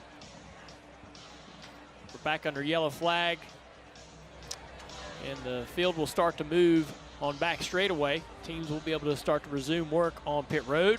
Fans are happy about that. We'll try to get this race back underway. 42 laps to go, stage 2. Dave's down on pit road. What you got, Dave? Well, I got Rodney Childers. He's going to have to put the headset back on here in a minute now with the caution back out. But you take a little break here after getting Kevin from 7th to 4th. Seems like the car is right where it needs to be right now. Yeah, so far it's been really good. Everybody's been doing a really good job on this Mobil 1 Ford. And, you know, just happy to be up there contending right now. This has been a really good racetrack for us. And we've put a lot of work into this, and hopefully we can, you know, finish this night out. There's a lot of guys having issues and stuff, and that's what we need to do, is have a nice, clean race. So hopefully we can stay in contention, have a shot at winning there at the end, and just stay after it. I appreciate it. Go get him. Marty? Dave, let's talk about one of the more impressive runs of the night. Kyle Busch from 35th to 9th. Randall Burnett, you ever seen a halftime break in the middle of the Southern 500? No, but it's kind of nice to have one, I guess. I guess they got the lights going down there. We'll see how that goes. But yeah, we've been slowly making our way forward. Still need a little bit of speed in our number 8 McLaren Chevy Camaro. Kyle's been doing a great job all night, nice and patient and steady, and just kind of been picking them off one by one. Pit crew's got us some too as well. So everybody's doing their part. Just got a few more to go to get up there and try to battle for this win. Kim, as Randall pointed out to me, it's just past halfway, a long way still to go in the Southern 500 tonight. Yeah, so let's ask what this stop does for the team. Does this break up your rhythm, or is this a good reset, catch your breath, and what does Ryan need the second half? Yeah, I think it was timed pretty well. It's right about the halfway point in the race. So yeah, I think everybody will kind of grab their, reset and have a nice little 40-lap run. That is Jonathan Hassler, crew chief for Ryan Blaney. See the 22 car, Joe Logano, back on pit road, continuing to try to make repairs to this car. Joey had some contact with the wall, both front and rear tire on the right side made contact, and then more contact at the end of stage 1 with Bubba Wallace. That was contact to the left rear, but also that sent him into the wall a second time. Both light contact, but this car suffering as much suspension damage as maybe possibly the 20 car, Christopher Bell, who had a much harder contact into the turn 2 wall. They continue to work on Christopher Bell's car as well under this yellow and hopefully making gains there. Yeah, and the difference would be that where Bell got his damage was coming off of turn 2, where you're wide open back in the middle of 1 and 2, and he just got a little bit on the high side up in what we'll call the marbles, just a little bit, or where there's just not much grip, and slammed the wall from there, where the other contact for the 22 and a few others was down in 3 and 4, where you have slowed the car down to get your entry right and just rubbing up against. So much more severe for Bell, but they continue to work, and hopefully it's better for them. It's been a tough day for Christopher Bell. Came in with high hopes. They dropped the jack on this first pit stop. Not able to finish changing the tires and go over those issues. And then on the racetrack, up out of the groove, in the dirt, into the wall. Big damage to the right front. They've been working on this car, trying to improve it. He's lost some time on the racetrack. Now 1 lap down to the leaders in 26th place, Marty. Yeah, Dale Jr., it was an unlucky break on the racetrack, but I think this caution actually worked out perfect for the 20 team. They took 4 separate stops. They were able to slowly, under the red flag, take pictures of the damage on the 20 car, so they have a real image of what they needed to do to make the car better. Now Bell has to get back on the lead lap, and I want to take you back to Michigan. Remember, he wrecked at Michigan. They had big damage at Michigan, came back to finish 13th, so don't count out Christopher Bell yet. If he can get back on the lead lap, they might be able to get a top 10 out of this race. Yeah, while it looked like he might have a fighting shot at getting back on the lead lap earlier, now he's also going to be battling that 19 of Truex Jr.'s teammate, also a lap down. There's the front row after the choose. William Byron on the inside, the control car Denny Hamlin on the outside, Larson out there on the outside of row 2.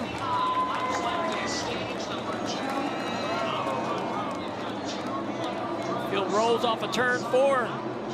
The Geico restart zone. And we're back underway here. Bit of a checkup there. A lot of cars having to avoid contact. A little bit late in the restart zone. Several cars back there in the middle of the pack. Going a little bit soon, having to slow down, check up. I think Hamlin was anticipating that William Byron was maybe trying to get a little bit of a run, hanging back a little bit. Free wide down into turn 3. That's a big move by Blaney right there.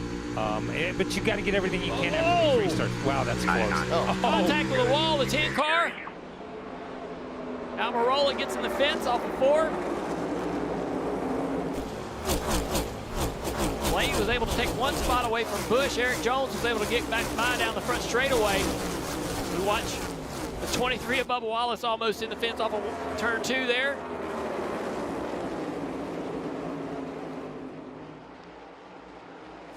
That red flag only 7 minutes long, allowing these drivers to sort of get a bit of a rest after so much green flag racing tonight at Darlington.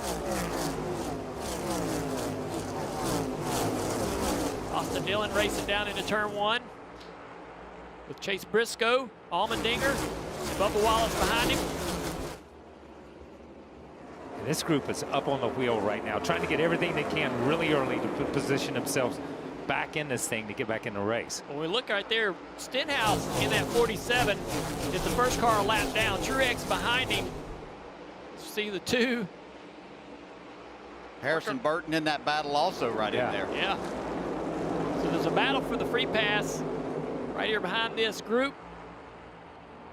And this is the backside of the top 20. Here's the 10 car getting into the fence off of turn 4. The 14 of Briscoe up the racetrack, and the 17 got in his left rear quarter panel.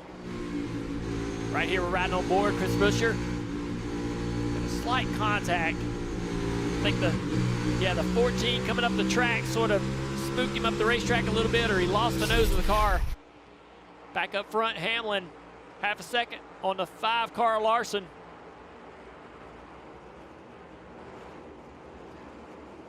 Right behind Larson, the 45 of Reddick. Yeah, they've kind of rebounded with that, because after one of the green flag pit stops, they were a little bit slow. They dropped back to 7th, so nice rebound for Reddick. He worked that high side right there, made some good gains on the 5 of Larson, down to the inside. Low entry to turn 1. Larson in the wall a little bit right there. Larson fascinates me. He knows the wall's there. He just barely scrapes it, and he never checks up. I mean, he stays in it the whole time. And we heard him talk earlier about some of the racetracks they run and running on the high side. Yeah, the top three's kind of drove away, broken away from William Byron in fourth. It's fascinating. It's fascinating to watch these first three because they run almost 3 different lines. Yeah. On a 2-groove racetrack or a 2-lane racetrack or one that's small, that they run all over the racetrack trying to find their place. And all the camera angles that we get with this next-gen car and NASCAR racing, this one is my favorite because it does give you an idea of not only where the 5 and the 11 are running, but the balance of those cars. Seeing them slide around, make contact with the wall, you can see what the driver's dealing with, the challenges, whether the car's tight or loose.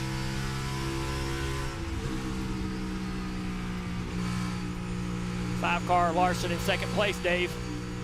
Yeah, how'd you like that restart? He was not second on the restart. In fact, was battling with his teammate Byron and with Tyler Reddick, but a strong restart there, even knowing that he had laps to go on these tires. The drivers mostly know that you can't abuse these tires to start with, but they took so many laps off during that caution in red that they had a chance to really fire off, and Larson took advantage of it, Marty. Dave, we saw the impressive pass by Ryan Blaney to get up to the 7th position. What did Kyle Busch and the 8 team think about that pass? Listen. Be smart. I know he's pushing his luck with you. Goodbye, 2.5. Oh, yeah. Thanks for the reminder. Check Michigan. I don't forget. Check Michigan. That's what he said. Kyle, you guys never forget as drivers, do you? When a driver may have wronged you on the racetrack, might have been a month ago, might have been a year ago, but you don't forget, do you? Might have been 10 years ago, Marty. I don't. I think you hear it said all the time. I'll race you the way you race me. You just have a book on a driver, and he has a book on you. He knows how you raced him and how it works, and you know when to give and you know when to take. And some drivers take all the time, and we see right here. Wow. He just comes down. You see Blaney come down on his, he gets in the corner, he gets up a little bit. They're on each other's door. So it is, he doesn't forget that. He didn't take the responsibility, or he doesn't take any responsibility for that. He thinks that's all Blaney. See Chase Elliott right there in 8th place, ahead of Kyle Busch. 29 to go in stage 2.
at Darlington with less than 25 laps to go in stage 2.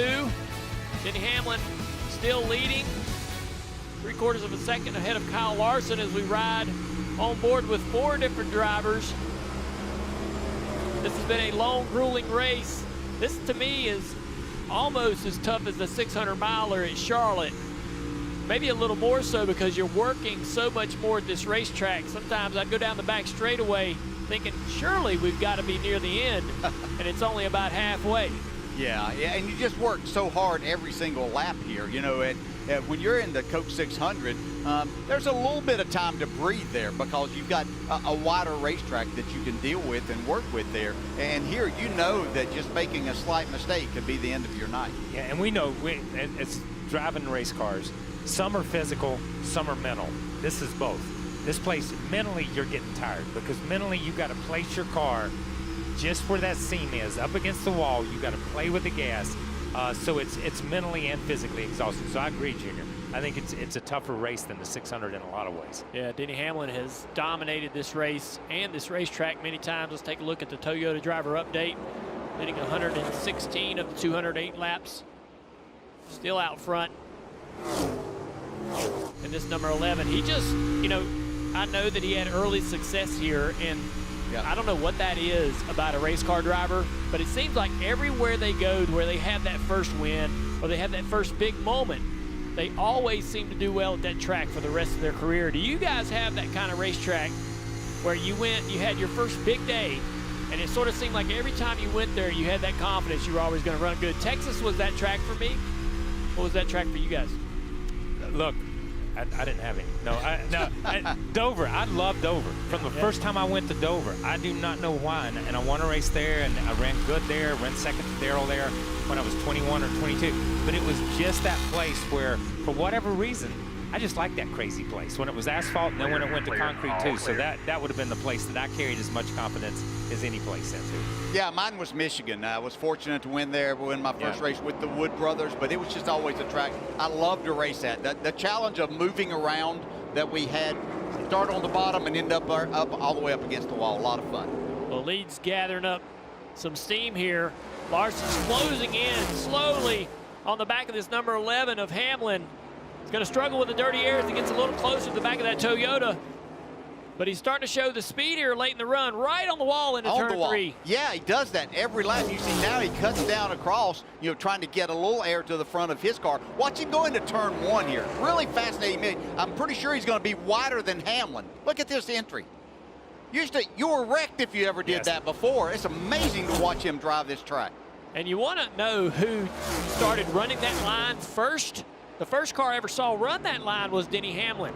Early in my broadcasting career, I said, man, let's talk about that. I see you're the only guy out there doing that high entry to turn 1.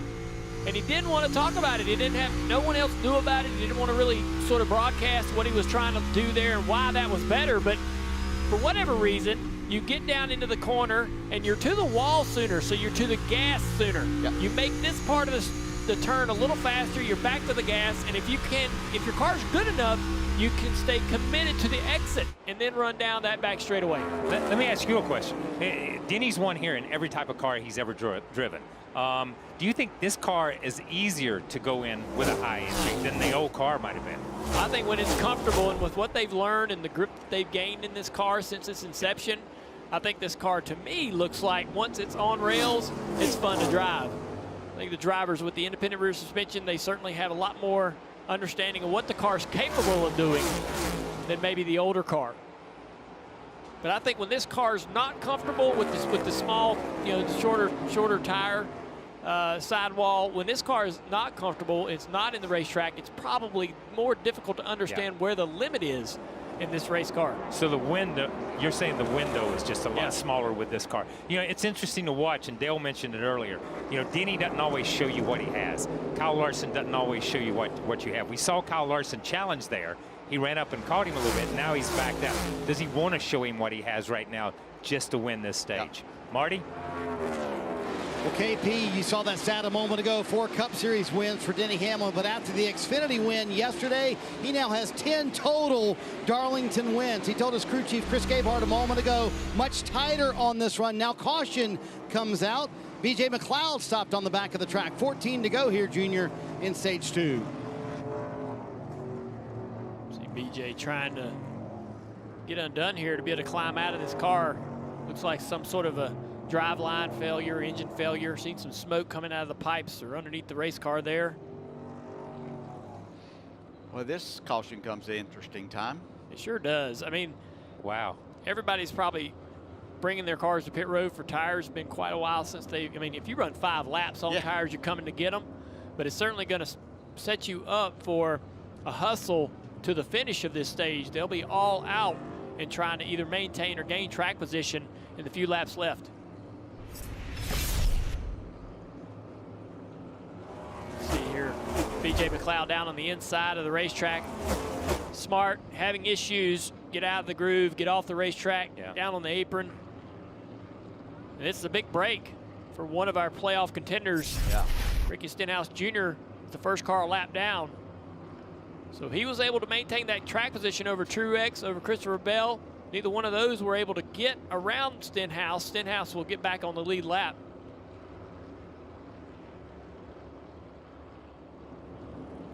It's an opportunity under this yellow for some of these cars to possibly stay on the racetrack. So Truex and those guys could think, hey, I'm going to stay on the racetrack, try to keep the car on the lead lap to the end of the stage. That's another way to get the lap back here. Yeah, absolutely. There's no other choice to make in this situation. They'll be able to take the wave around, get back on the lead lap, and then everybody's going to come back in as we get ready to start or finish up the end of stage 2. And they take the wave around, which changes their tire situation too. Yeah. Because they're not going they've got they're not going to put an extra set of tires on for these last, 12, 15 laps like the front runners will. Denny Hamlin's going to bring the whole field down to pit road here. And a push from Larson. Larson says, man, you're not going the speed limit. Let's go. Come on, Dave. Larson in second place there. He said the car's gone just a little bit freer, but it doesn't need much for this short run. Meanwhile, his teammate William Byron in the 24, he was a little bit tighter to start that last run. He'll need an adjustment here, Marty. Tyler Reddick said that's the best the car's been in a while. You'll see him go a little further past Denny Hamlin, who hits his stall right now and again slides a little bit too far for the pit crew. Hamlin said he needs to be a little bit tighter. That was his biggest problem, too free on that run. Reddick said that's the happiest I've been with a car in quite a while. So Reddick, very good, especially on that long run. Now a drag race off pit road. Reddick's going to lose a couple spots, but Hamlin in the 11 team will hold serve. Eric Jones gains more spots on pit road, continues to climb the leaderboard in that 43 car. Pretty incredible. Denny Hamlin off pit road 4. There's that 43. He might be in this thing after all.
Darlington to come to the end of stage 2. A little sprint to the finish as the cars are getting the 1 to go.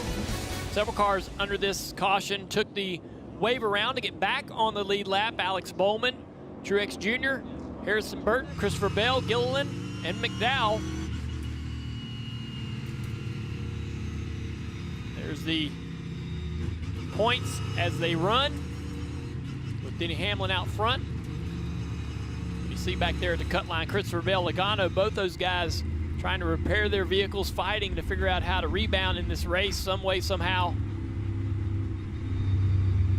Stenhouse with the wave around for the free pass, back on the lead lap, gets a chance to recover something in this race. Marty. And Junior, look who's up in third. You mentioned it, Eric Jones. And Kyle Petty, your dad, is a part owner of this team. Weren't you the one that said in the pre-race, no shot a non-playoff driver will win a playoff race this year? 4 races started the playoffs last year with non-playoff drivers winning. Could Eric Jones be that guy for the 2nd straight year? He could be, Marty, and I say a lot in pre-race that doesn't come true. That's why we clean it up in post, Marty. That's why we clean it up in post. See the stage points earned so far. Again, 9 laps to go at the end of stage 2 here. This will be a sprint. You'll be able to see what everybody's got here. Green flag. Denny Hamlin controls them easily out front, down into turn 1. Larson's going to take that 2nd spot. Jones going to fall in line, and that 43 and 3rd side by side for 4th. Reddick takes a spot from Byron. Kyle Busch in 6th down to the inside of Byron in turn 3. Can't make it work down there on the bottom. 12 car around the outside, contact. It's like a 10-lap heat race right here. Yeah, buddy. They're getting to work here. Harvick lets Blaney through. Oh, 10 car up the racetrack, almost in the wall. Good recovery there, everybody avoids.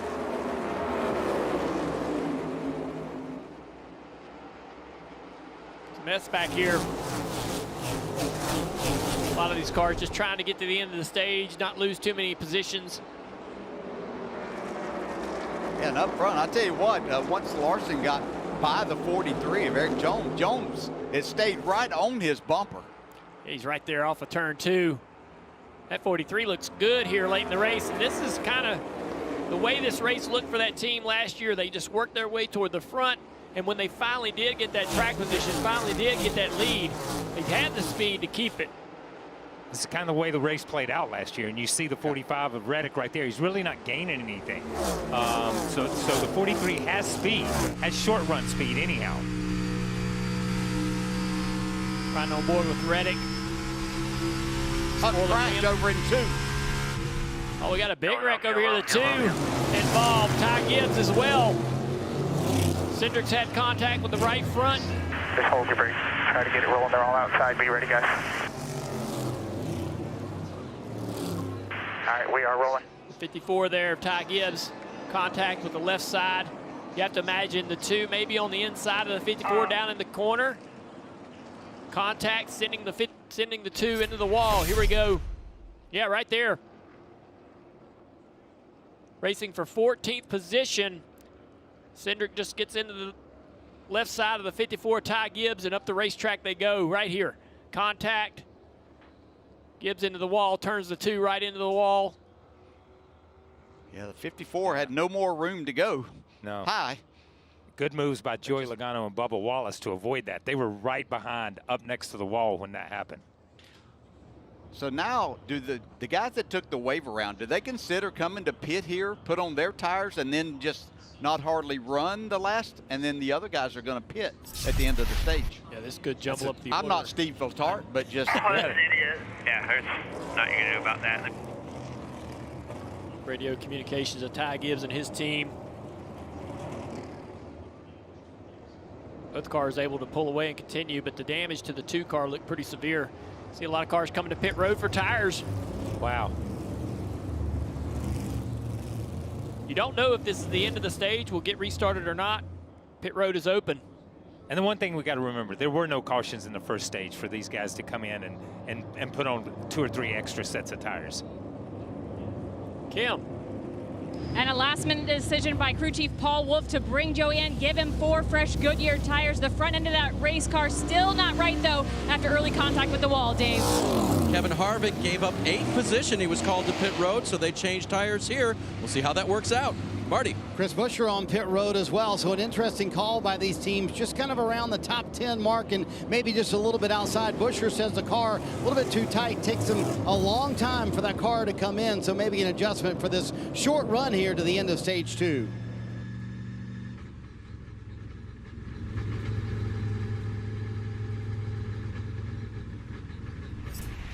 Watch here. Christopher Bell on the right side of your screen. He gets turned around. Just pick that up in the camera. I don't know if he got some, got some help from somebody behind. He's slowing down for the wreck. Looked like a little bit of mark on the back bumper there of that car where he may have gotten some contact to help get him turned around there.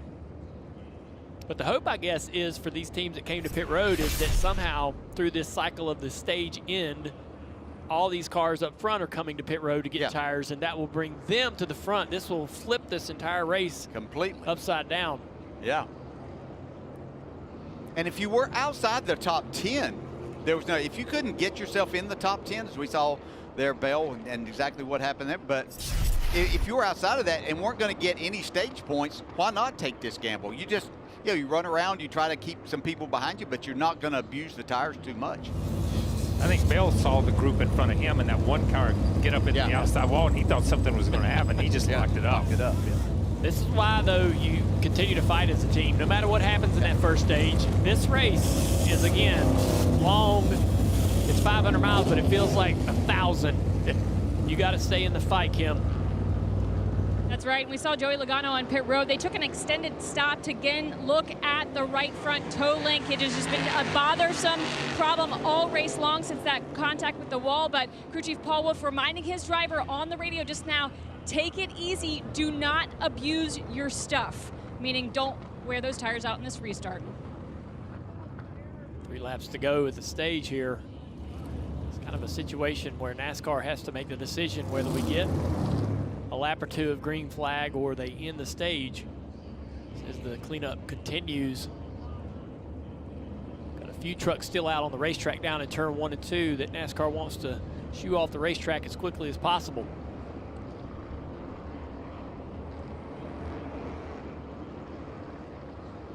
Watching the flag man, looking like we may get a 1 to go signal here.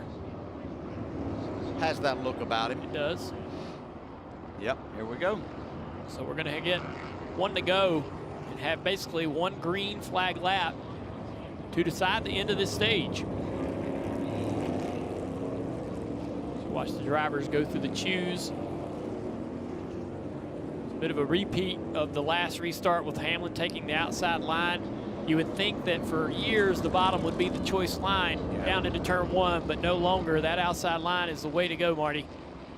Boy, Junior, I love this call by Scott Graves, an aggressive call to put Chris Buescher in an interesting position here. 4-lap pressure tires is what he just told him on the radio. They only lost 1 spot by making that move, and you're exactly right. That's why I want to talk to Scott Graves, Junior. They're going to flip this next stage and not pit at the end of stage 2, so a nice shot at trying to get some track position back for Buescher. So if you're Buescher, right, you run as hard as you can to not lose any spots. To the cars that are on the same strategy as you. You got a lot of cars around you, behind you, trying to do the same thing. Only 1 lap. I mean, you're not going to lose a ton of time, but you don't want to put too much effort into these tires. Yeah, and they're not thinking, he's not really thinking about it. He has playoff points built up with his wins and things, so he's not worried about that. He is totally about the next stage and where he starts then. This will be the first restart all night on some used tires for Denny Hamlin. Wheel spin is an issue or a concern for some of the drivers. See how they fire off. Going through the restart zone. A good launch by the 11 of Denny Hamlin. Side by side for second. Eric Jones evens up on the 5-car Larson down into turn 1. Byron all alone in 4th place. Jones with a great opportunity right here on the outside of the 5. Look at the momentum. He gets in the wall just a little bit, slows him down. A little side draft by Larson down into turn 3.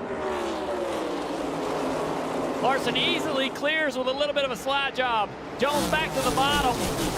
All this while Denny Hamlin way out in front is going to win stage 2. You're all good. You can roll out now.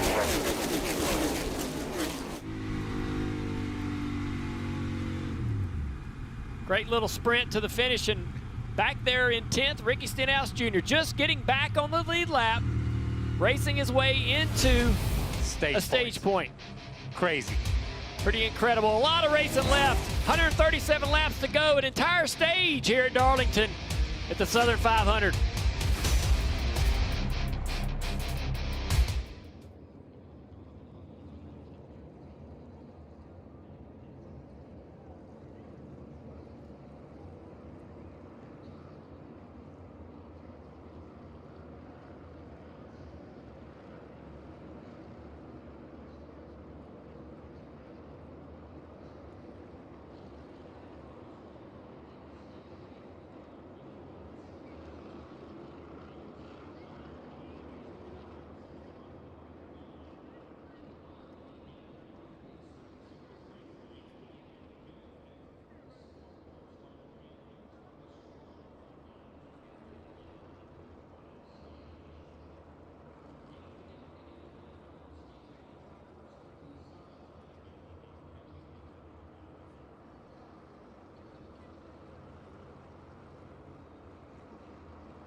A lot of history here in South Carolina with their sports.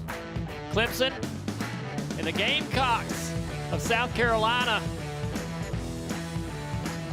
Darlington has been around for almost 75 years, but these two colleges have done some incredible things over the years in the state of South Carolina. I always love coming down here, man. I used to race at Myrtle Beach. Yeah. I used to race at Florence. I just raced this Friday night at Florence. Used to race there in the 90s. Spent a lot of time down here in the state of South Carolina and love coming to Darlington every year. Yeah, we lived down here, moved down here, I believe it was 1961. And my dad went to drive for Bondi Long, so spent a lot of time in South Carolina. So pit road is open at the end of this stage, and we thought a lot of teams would come to pit road, but not everybody. Here comes the 8 of Kyle Busch. Blaney, several cars coming to pit road, some staying on the racetrack. Kim. And it was a do what they don't for crew chief Jonathan Hassler and driver Ryan Blaney. Ryan said the track is just tightening up way too much. I am absolutely plowing. You saw the chassis wrench go in for fresh tires. Snugo fuel, Dave. The 9 of Chase Elliott will come to pit road from 11th.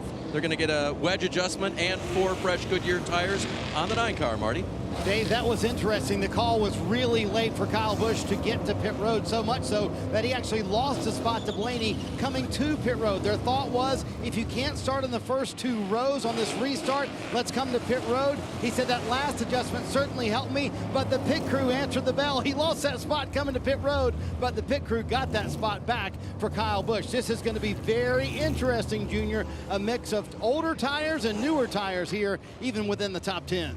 A I'm looking forward to this restart of stage 3, and with that, we're going to send Dale, Jarrett, and Kyle down to the pit box for the post-race.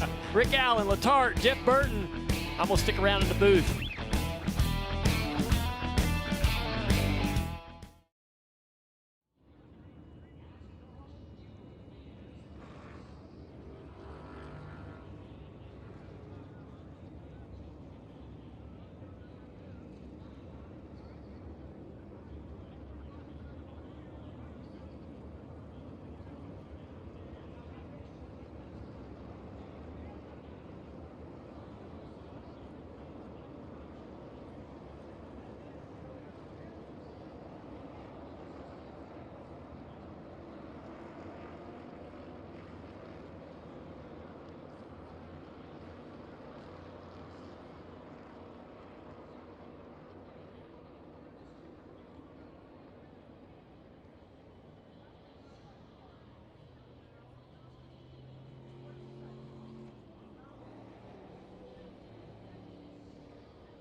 Winding down the Southern 500, the final stage about to get underway. Under 133 laps remaining. That's still a long ways to go until we find out if it's a playoff contender that is able to win and advance themselves into the next round. So many things still in front of us.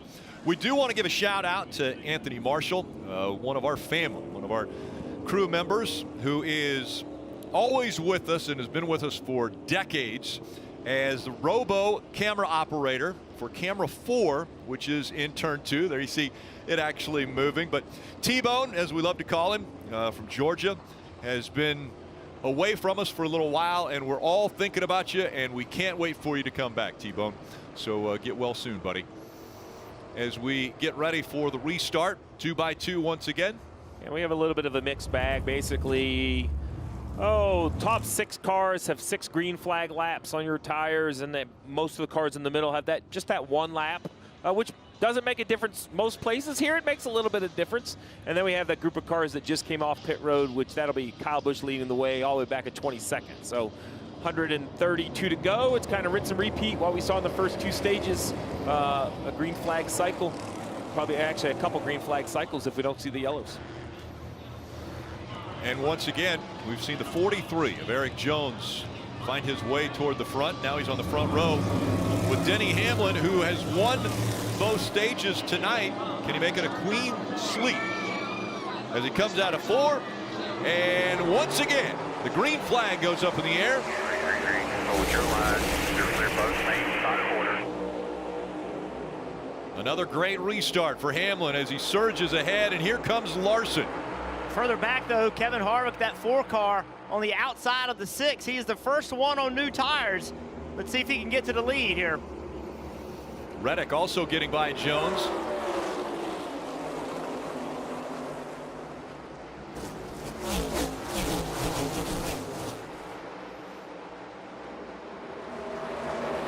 It's William Byron making the pass as well. So Jones falls back in line, 5th now.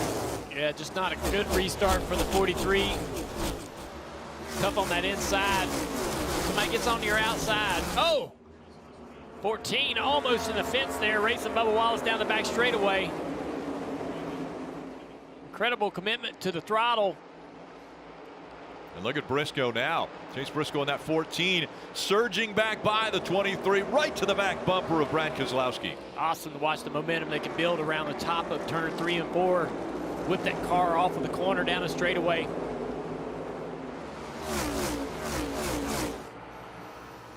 Denny Hamlin, what a race he's put together already. 146 laps led. It's going to make things difficult for Larson. Even when Larson has a little bit more speed and can get the distance. Here we got another battle here. Jones continuing to slide back. Harvick now to the inside with those newer tires you mentioned. Can't make the pass there on the bottom. Here comes Chris Buescher. When Harvick fell back there a bit, it pulled Buescher into the picture. This track's so narrow, Rick, that Larson, even when he has the speed, can't really get enough clean air no matter where he goes on the racetrack to be able to go challenge the 11. The 11's great too. I mean, it's a very fast race car. It'd be hard to pass either way, but a narrow racetrack, smart race car driver with Denny Hamlin, he's going to make this pass almost impossible. I think back to Pocono and Kyle Larson. He now knows, as he got into the wall there just a bit, Kyle Larson knows how he can race Denny Hamlin. Hamlin raced him hard for the win. Kyle Larson knows if he can get up there to him, he can race him hard as well. We go back to Pocono on a late restart.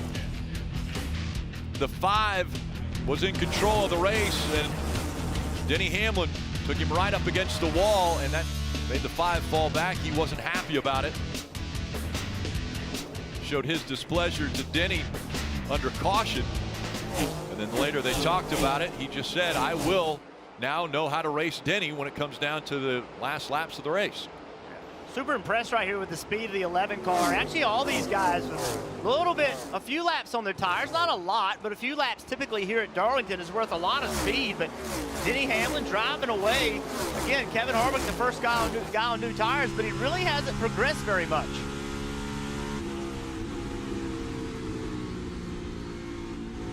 Steve, in stage 1 and stage 2, we saw him come about every 30 laps, 32 laps. Is that something we're going to continue to see even into stage 3? Well, you have to do a little bit of a math and a little bit of a guess on how your car is going to handle. If you're only going to pit twice in this stage, which is what they did in the first 2 stages, then you got to run 43 laps on each set of tires. There is like an outside chance that you can say, I'm going to stop 3 times and only run 32 laps a set. Now, that's a lot of times on and off pit road and a lot of risk of losing time or perhaps a yellow catching you. But you know, if you're a non-playoff guy, you're in the middle of the pack, maybe you do something different and see if you can make something of the day. Take a look at the progressive telemetry for Kevin Harvick here. Yeah, let's ride along with him. Let's see what he's dealing with. Drives into turn 1, downshift, up the racetrack to the wall. Half throttle, a little bit of full throttle, then back, now back to full throttle. Very tight corner on the exit of 2. Upshift, now he's going to drive into turn 3. Let's see what he decides to do. He's going to run lower than Eric Jones. Trying to get a little bit of clean air, slides up the racetrack. Soon as he gets to the wall, that's when he goes back to the throttle. And you can see why it's so easy to make contact with the wall. You enter the corner, car shoots up to the wall. You have to know when to go back to the throttle to keep from hitting the wall, where to carry speed and where not to.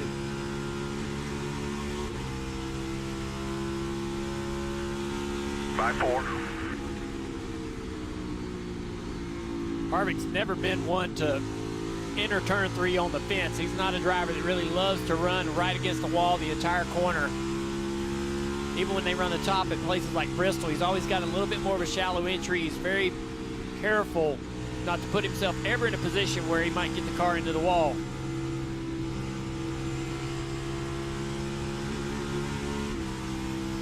Haven't talked a lot about Ross Chastain right now running in the 11th spot, Kim. That's right, Rick. So where has he been? Well, for the first 2/3 of this race, his average running position, 23rd after starting in the 25th position.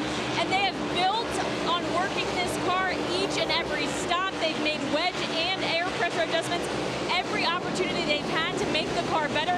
It's gone from tight to better turning in the front. Ross said he just needs the right rear to stick with him. They also gained track position by staying out during that last caution. When I talked to Ross this morning, Marty, he said this track has humbled him. He has to think about this race one corner at a time. That's how much focus it demands. Tyler Reddick having a terrific run, Kim, in the third position right now. When we were riding on board with Kevin Harvick a moment ago and now riding on board with Tyler Reddick, you saw how much Harvick was shifting behind the wheel in the gears. So what's going on with Reddick in that category? Listen on the radio. I've lost the gear indicator. I did a hard reset on the dash. It didn't work. So I truly don't know what gear I'm in at all. So how about that, Jeff? I mean, 500 miles at Darlington is one thing, but really not knowing what gear you're in and having to mentally keep up with that all evening long, how tough is that going to be on Tyler Reddick for the rest of this race? Yeah, I think he's providing that information to the team more as an indication of, hey, I got a potential problem in here, a potential electrical issue. He knows right now where he is in the gearing. He knows when to upshift, when to downshift. You've sensed that off the noise of the car and the feel of the car. So I'm not worried about it causing a mistake for Tyler Reddick. I think he's just providing information to the team. Well, you mentioned the information, Jeff. It's obviously a sensor issue of some sort because we see his right hand reach down and shift. And if you look at the telemetry on the left side, it says he's staying in fourth gear. I can assure you he is not. He is shifting each lap. So the sensor, the same thing that feeds our telemetry, is what feeds the dash for the driver. Must have an issue with that. So Tyler Reddick running in the third spot, and he's got a pretty good idea of what gear he's in. It's fast.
.112 laps to go in the Cookout Southern 500 from Darlington Raceway. It's the first race of the NASCAR Cup Series playoffs.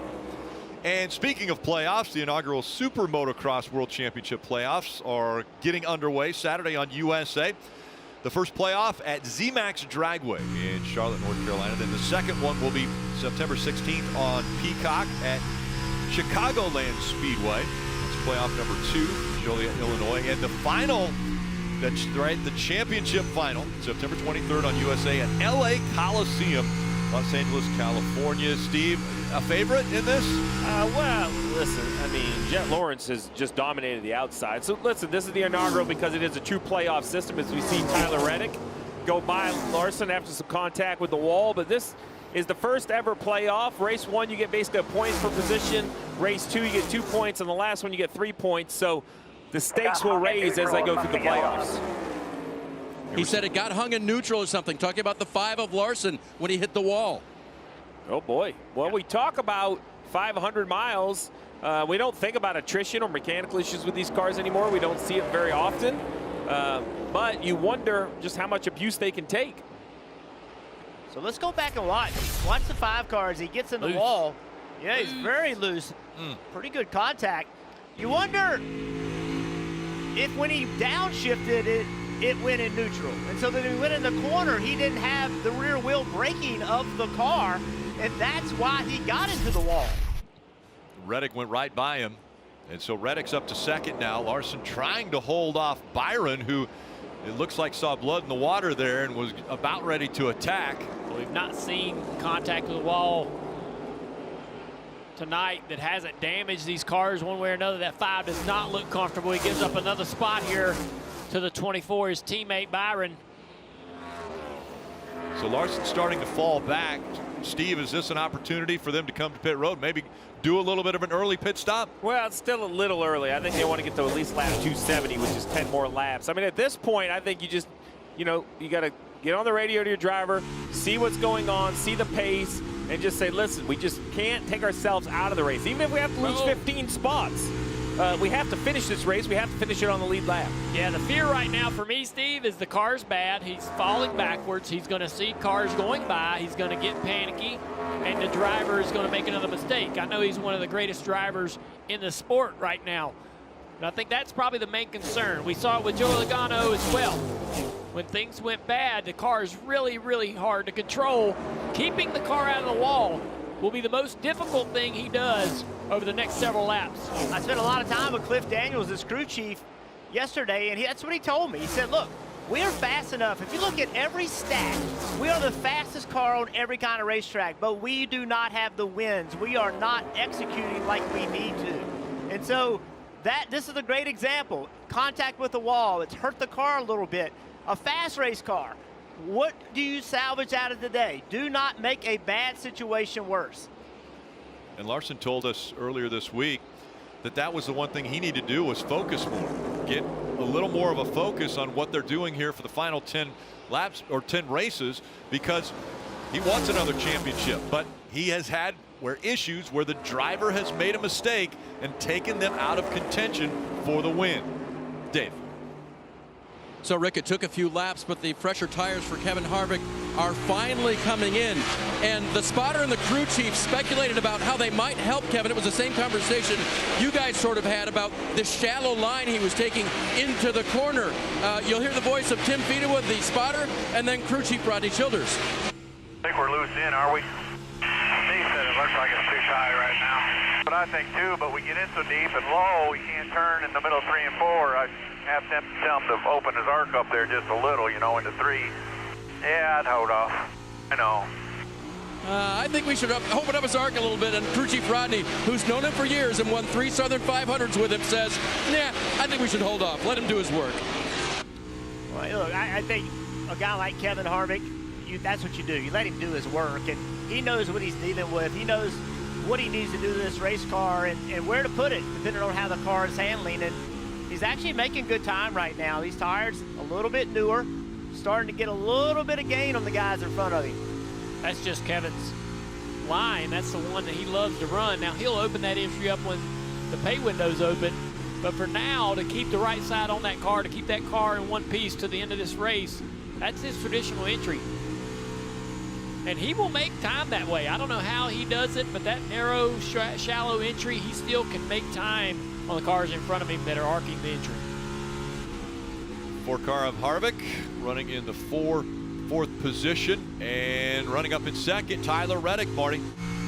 Yeah, and we saw Kyle Larson hit the wall and the car went to neutral. Reddick said on the radio a moment ago, I don't know what happened. The car popped out of gear on its own. So, Steve, they've had the gear indicator issue. Now Reddick said the car popped out of gear on its own. Starting to get a little more concerned about the 45. Well, I mean, that's the same issue Larson had. So I know Reddick has a couple issues, but now this is two cars that don't want to stay in gear or at least have some issues with neutral.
The pit stop cycle has started here in stage 3. Randall Burnett coming a little bit earlier than everybody else at lap 269. So this will be very interesting, Dave, with pit stop starting a little sooner than most thought. 19 to Martin Truex is on pit road now. Car's acting a little bit funny for him, but he's in a much better position than he was. Still one lap down, trying to get that free pass, Marty.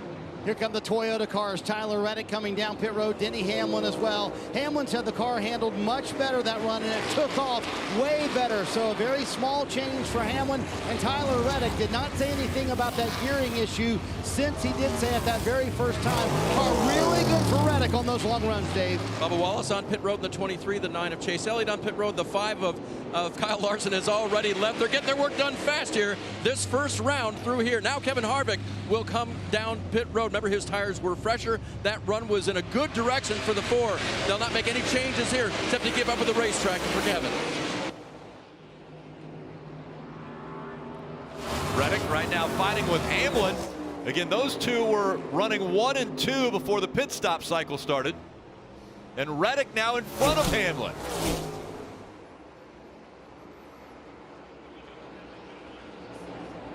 So Tyler Reddick, after coming to pit road, has gotten in front of the 11 of Denny Hamlin. So Joy Bell and Stenhouse Jr. still to come to pit road. Now Ricky Stenhouse Jr. on pit road.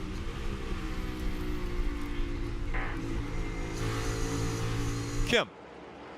And Ricky just complained that car will not turn, a tight condition, so they will make an air pressure adjustment for Ricky as those 4 fresh Goodyears go on Sunoco fuel for that Chevrolet.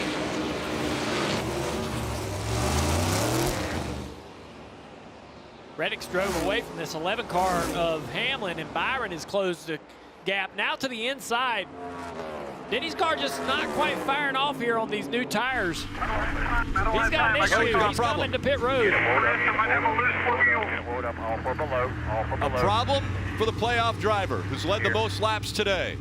Ricky thinks he has a loose wheel for Denny Hamlin. We talked about how you cannot make mistakes here in the playoffs. Hamlin had driven a perfect race to this point. Chris Gabehart even said the crew has been perfect all day long, but Hamlin saying he thinks he has a loose wheel. You're on board with him riding down pit road right now to be able to get 4 fresh Goodyear tires on. Man, Steve, we talk about it all the time. I don't know what it is about the Southern 500 and the playoffs that brings out mistakes from crews and drivers as well. But a mistake here on pit road for the Joe Gibbs crew. Yeah, mistake, and you hope it is a loose wheel. Hope it's not another issue. It seems like as we get later into the day, we're hearing gearing issues, transmission issues, and now all of a sudden we have these loose wheels. The right side looked to be pretty clean. The left side, I mean, these pit stops are just so fast. The exchange of tires happens so fast. It's very difficult to see an issue unless it really stands out. We'll see if the 11 picks the pace back up. And Jeff Jr., you guys called it, right? The speed was out of the 11, so he was feeling something severe enough that he just couldn't maintain pace. And also in this race, all green flag racing, so green flag pit stops and problems on green flag pit stops are always going to cost you more. I think it's a lot to do with the racing we see at this racetrack. Not a lot of yellows tonight. Hamlin now scored a lap down, running 30th. Looks like the pace is back in the car, though. Yeah, Jeff, that's what I was concerned about, is that a wheel wasn't loose and it would be something bigger. But looking at what we see right now out of the 11, pace is there. He's being scored as the first car 1 lap down back in 30th. And he is about 13 seconds behind Reddick to unlap himself. He just went by Logano, who's 14 seconds back. Well, the problem is Reddick has basically brand new tires on as well. You know, it's not like he had a flat halfway through the run where now he has a tire advantage and he can run the leader down. I mean, 13 seconds to a car that, you know, ran behind him the whole last stint. And I just don't think that's possible. Reddick has the next car to put a lap down right in front of him. Stenhouse just a few car lengths ahead of Reddick. So if anything happens for Denny, this yellow that he needs to happen now. The number is up to 8 now. 8 playoff drivers have had an issue tonight. Marty. And Rick just checking in with the team. They cannot find a wheel that they felt like was loose for Denny Hamlin. Clearly, he felt something behind the wheel. You don't second guess that. He knows what he's doing, especially here at Darlington, but there's no indication from the tires they took off. They're going to take a deeper dive, but right now, they cannot find the wheel that they think might have been loose for Denny Hamlin. He is in the free pass position right now in the 30th spot, so if a caution comes out, Hamlin will get back on the lead lap. So unlike a 5 lug nut wheel, when it's loose, you start to see the oblong actual lug nut holes that go over the studs. In this center lock wheel, the only real way it's either A, obviously loose when you go to loosen it up, or B, there's that pin mechanism on the back that locks it in place. Sometimes you see some damage there. Normally, though, when we see a loose wheel that causes a driver to pit, there's those pinholes I was talking about. I mean, that wheel right there looked pretty good. I mean, when a driver like Denny Hamlin comes right away, it's normally obvious. Like literally, we've seen wheels wobble, like they're getting ready to leave the race car.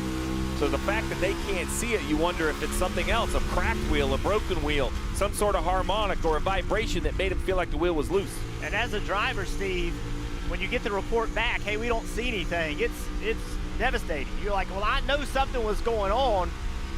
Keep looking, but then you start wondering, well, what was it? Because Denny Hamlin didn't imagine it. It was a real feeling, a real sensation that it was having. So now you're second guessing yourself. Are we having a mechanical issue? Is there something beginning to be a problem? And we've already seen so many mistakes and so many issues in this race. You don't want to be a guy that has a mechanical and ends your night. Still 13 seconds back from Reddick. And again, a lap down. Reddick now out in front. He's led 59 laps.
Make sure to join Marty Snyder on Wednesday at 9 a.m. Eastern on NASCAR Radio Channel 90 for NBC Sports on Sirius XM. Marty's going to join Pete Pistone and the Bag Man on the morning drive. Again, that's Wednesday, 9 a.m. Eastern for NBC Sports on Sirius XM. Out in front, it's Tyler Reddick. He has a 1.8-second lead right now over William Byron, Harvick, Larson. The other playoff drivers up there in the top 5, and Eric Jones, a non-playoff driver, running 5th.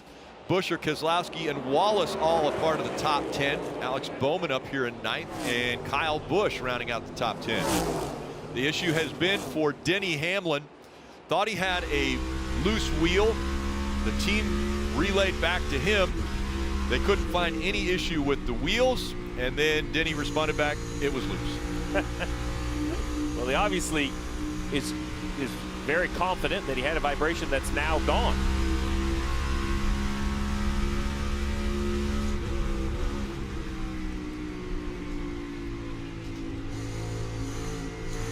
It has been a Toyota night. Toyota drivers have led all but 5 laps tonight of the 289 that have already been completed. Denny was on, the first car a lap down, but Haley has now went a lap down in that 31 car in 29th place, so he would get the free pass if the caution comes out. So Denny Hamlin and his team falling further and further behind here. What makes this worse is that that caution cycle we saw put so many cars back on the lead lap. That literally, to your point, Junior, he's 30th. Let's take a look at our virtual Toyota car. We're going to talk a little bit more about these locking pins. So those yellow drive pins are what we were talking about. We showed you the live wheel with the holes in the back. They slide on and kind of lock into that. There are the holes right there. So that's what you hope they would look like, very clean. And what will happen is if a wheel is loose, it'll either mushroom out the aluminum or actually like connect 2 holes, if you can imagine, kind of knock the center out of it. When you tire changer and carrier work together, they put that on. It indexes, meaning you turn it a little bit and it slides over the pins. But when you watch a pit stop, it happens so fast that, I'm not sure we know. What we had been seeing is if you don't get it indexed correctly, the nut can't even go far enough on and that locking mechanism can't pop up. But, the team didn't see a wheel that came off, and here's the actual wheel off the 11. I mean, the back of that looks normal. We heard the radio conversation that said, hey, we didn't see anything. So I agree with everyone on the 11 thing, right? So I believe that the crew chief and the crew didn't find a loose wheel obvious to them, but I'm very confident Denny Hamlin didn't make it up. So the big concern now, Marty, is, obviously changing the tires helped, but was it a loose wheel? Was it a broken wheel? It's something the 11 wants to definitely diagnose, if not tonight, but for the future. And Steve, I'll say that Denny Hamlin was very confident. Rick echoed what he said. It was loose. That was Hamlin. Oh, and a car on the wall. So it's J.J. Yaley. He was riding the wall very slow. We'll see if he gets down to the apron without a caution coming out. He will.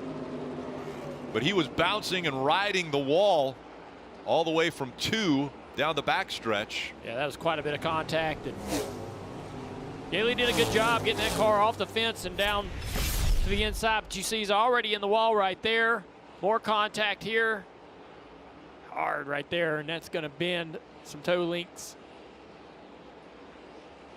Just gets up out of the groove into the dirt, and it's so dirty up there. All that debris from the tires is covering the racetrack in that outside groove. And the 45 car, it's not the first time he's brushed the fence with the right rear side.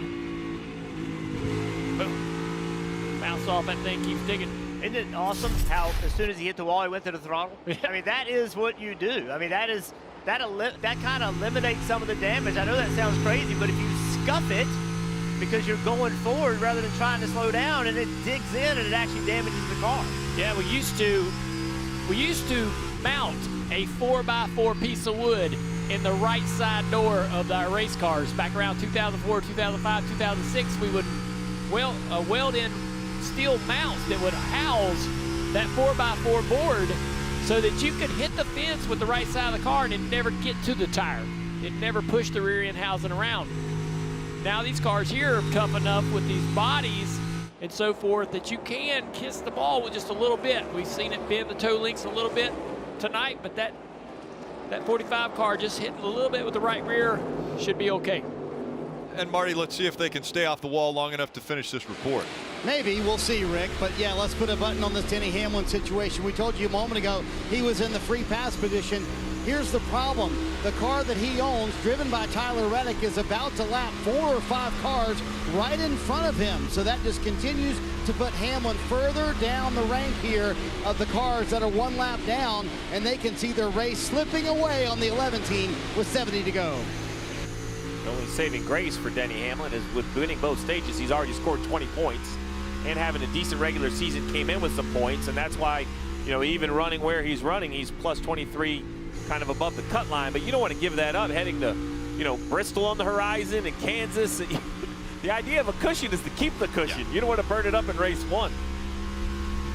Yeah, Denny Hamlin was 18 points above the cut line at the start of the race. So, Jeff, you and I have had this conversation because as we close in under 70 to go in this race, we have had a lot of contact with the wall. Now there's potential loose wheel or vibration on the 11. We had Kyle Larson talking about his transmission, you know, not either popping out of gear or free coasting. It's very hard to, mechanically you can't get to neutral from 4th gear if everything is in its working order in a transaxle. And Tyler Reddick as well. So I asked myself, Jeff Raggett, is this a transmission issue we're seeing or a transaxle issue? Is the differential in the back going bad? Like, what kind of issues mechanically are we starting to see this far into the race with this much wall contact? Yeah, that's what's scary from a team standpoint, because you're right. I mean, you cannot get the car in neutral as Harvick goes to 2nd place around William Byron, but you physically can't do it unless something's wrong. We hear drivers talking, a couple of drivers talking about it going to neutral. Denny Hamlin talking about a wheel loose. Team said it wasn't loose. So is there something happening that the drivers are feeling with these transaxles? They've been racing a long time, a lot of green flag running on top of that. Is there something that is new? You know, these are relatively new cars and new parts and pieces. I know we're in the 2nd year, but in the global side of things, it's pretty new. So is something new rearing its ugly head? Another thing that could be new, Kevin Harvick finding victory lane in 2023. He's up to 2nd now, still looking for that 1st win of the year.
It's just that close for the lead of the Southern 500. Kevin Harvick in the Ford, chasing down the 45 of Tyler Reddick.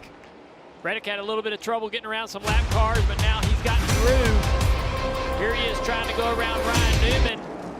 Newman in his 51 has been fast. A lot of contact right there. That's not going to make Newman move over. Newman's been really quick tonight in this 51 car, and that's allowed Harvick to close the gap. And now Reddick is free, able to pull back away from Kevin Harvick in the 4 car. See that contact right there. And that's not doing the car any favors. And this was almost a crash off of turn 2. Hocevar up in front of the 12 car. I don't think Blaney appreciated that. Blaney has gotten back in the pack a little bit, and he's struggled. He just cannot get back up through there. He's right in front of the leader. Right here off of turn 2. Here comes the leader right there behind the 7 on LaJoy.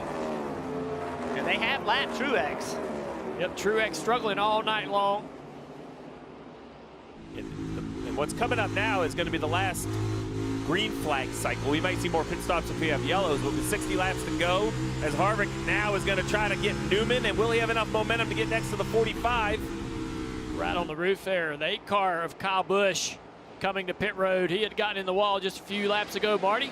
Gotten in the wall twice, once with the right rear, once with the right front, and they came on the radio, and Kyle just now saying on the radio, I nailed the wall with that right front. So the damage on the right front and the right rear, and now a battle for the lead with the 45 and the 4, Rick. Here comes Harvick, he's to the door. Let's see if he's got the momentum now. Reddick surging back ahead, but Harvick has made his presence known as Reddick knows that Harvick is charging. Let's see what he does here to the bumper. Sold out crowd here at Darlington is on their feet, cheering for that 4 car. Every time he gets within a car length or 2 of the leader, this place goes crazy. Harvick now is going to slow down coming to pit road. He's going to try to leapfrog. The 45 is going to try to slow down. Newman slides sideways, and that's probably going to bring out the caution. The 4, was he on pit road before the caution came out? The answer is no to that, because on the onboard I saw the red light for sure for the 4 car, but the 22 of Joe Logano was already on pit road. We'll have to see where he cycles out with scoring. Oh, if he stops. He can't stop if he wasn't on pit road before the line started. Dave? They tried to keep him out. They said stay out, but it was too late. Having just came on the radio, said, dang it, and then he came down pit road. What a disappointment. They had such a plan. Well, so his option is this. If you can't get back onto the racetrack, you just roll pit road at pit road speed without service. Let's take a look at what happens. We see Kevin Harvick right here coming to pit road. The 51 gets jacked up behind the 45, somehow loses control. And now the real key is, where's the red light? Well, right there you can see it. So the 45 slows down. He sees the 4 pitting. He says, I'm going to try to slow down and make it to pit road, but that was an impossible thing. Newman had nowhere to go. Here's the 45 right on board. He's trying to downshift to get to pit road and then decides against it. Newman has nowhere to.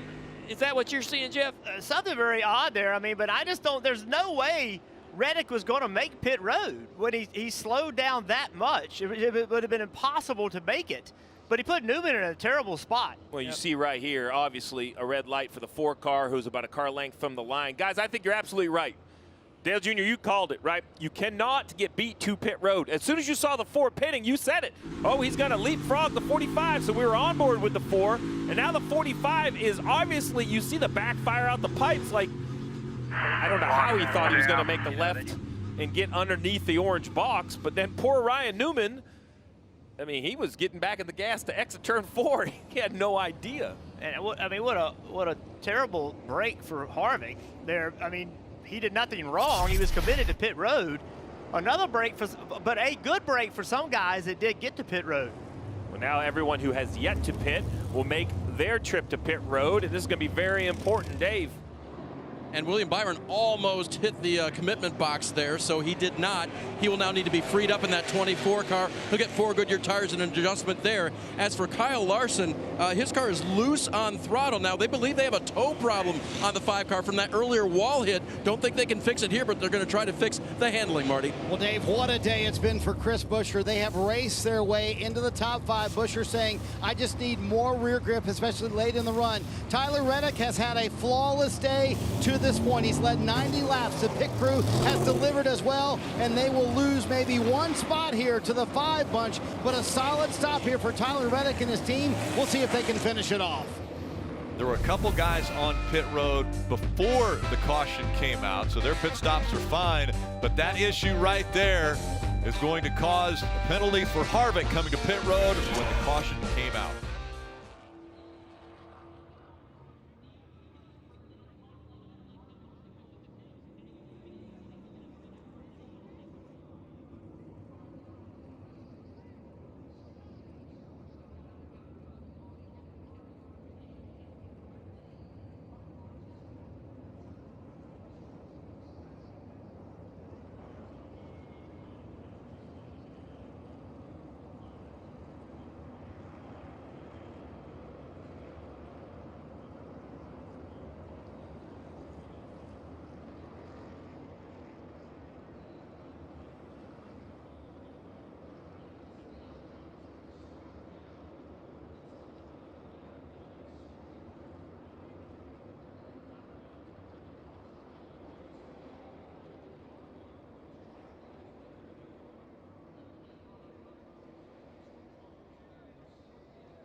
Under 54 laps to go here in Darlington, and then we go to Kansas. Next weekend it will be the final race for the Xfinity Series of the regular season. That'll be on NBC and Peacock. Countdown to green at 3 o'clock, 3:30 for racing. Then on Sunday on USA, race number 2 of the playoffs for the Cup Series. Countdown to green at 2:30 and racing just after 3 o'clock. So there's a lot to digest in there, right? Because the 4 came to a closed pit road. Behind him, I saw the 24 who was coming, and he came out. So let's listen into the 4 of Harvick of what they're discussing with the penalty.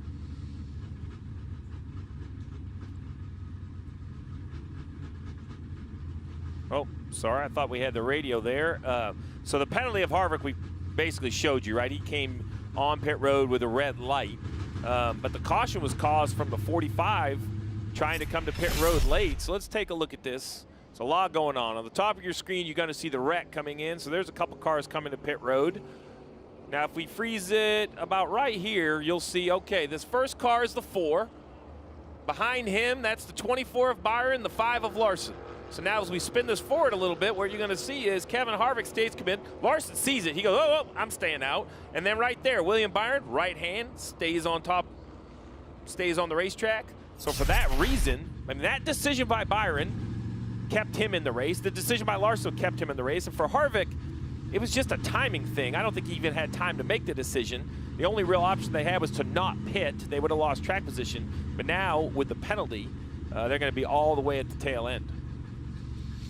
So we have had a few cars come to pit road, and let's go to pit road and check in with Kim Kuhn. And Brad Keselowski is a former Darlington winner, and when I talked to the team this morning, crew chief Matt McCall told me they were using the spring race as a measuring stick. He finished 4th, but they said they lucked into that finish. They really had a 7th place car, so anything 7th or better was what they were looking for tonight. Right now they slide in the 5th position, was just looking for a little more turn. Slight adjustment on that stop, Dave.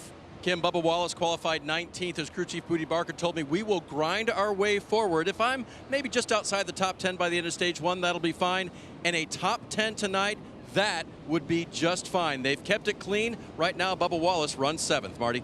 So, Dave, after all that chaos for the 45 team, Billy Scott right behind me, the crew chief for Tyler Reddick, told him, hey, listen, take a deep breath. This is going to be a long run. And keep in mind, long runs have been the strength for Tyler Reddick all day long. Can they take advantage of this? And they also had an interesting conversation about the choose. They decided, along with spotter Nick Payne, take the top no matter what. Right, Reddick did that. He will start in row 2, but the outside that he wanted. Is going to be, we're talking over 50 lap run. If we don't have a yellow, that is really abusive on the tires. So, man, I mean, this is going to be hard to manage, right? Because track position is key. You can't let a guy go, but you have to run just hard enough to know, you know, that you can make 51 laps on these rear tires. It seems like the rear tires are what goes away. Everybody says they have just no rear grip on the long run. And the 5-car Larson, who had gotten into the wall earlier, seems to have the pace. There seems to be no issues as far as the toe links in that car. If he can get clear, I believe it'll be hard to get around. So Reddick has lined up behind Larson, and that puts Chris Buescher on the front row on that inside line with William Byron behind him.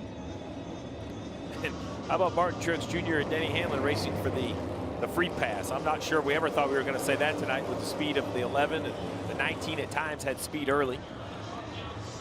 I mean, right there at 26, 27, 28, that's just about all of the Joe Gibbs cars. Christopher Bell, Truex, and Hamlin having tough days.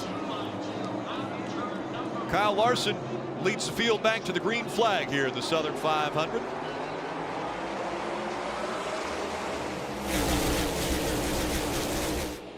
Back up through the gears with 51 laps to go.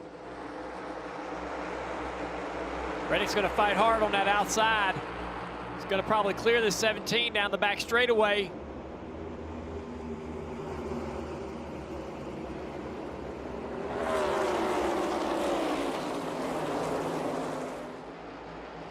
Larson pulling away. And remember, Larson's only been up front for 3 laps, so how will that car handle in clean air now? Chastain with an aggressive move underneath Bowman. Almost contact on the front straightaway. Bowman's fighting hard, though, on the outside. Can't hold it on the outside of 2. Chastain gets through. Here comes the 99. He's looking around. Suarez trying to get around the 48 of Bowman. Bowman to the bottom of the racetrack. Suarez will have the momentum down the straightaway here. He's going to move to the inside. Bowman's going to block. More of a block. Contact. Oh, and he puts him in the wall. Into the wall goes Bowman. And now Suarez and Harrison Burton caught up. Stay all the way at the top and stop. Free pass is going to go to Truex Jr., I believe. Highest scored car a lap down. That was a hard lick for that 21 car of Harrison Burton. Nowhere to go. Suarez spinning out of control in front of the field down into turn 1. Left front locked up on the 99.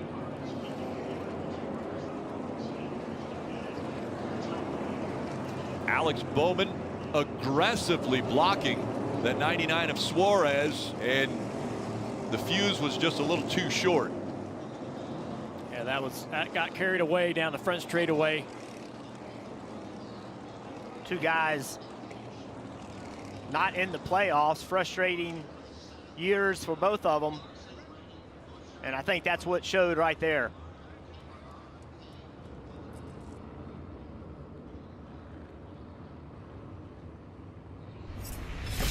So down the front straightaway, the 99 of Suarez has the run. He's looking low, and Bowman's going to take him all the way down the racetrack. And as they go back up, the 99 hooks him in the right rear and turns Bowman into the outside wall. I get the first block. The second block's ridiculous.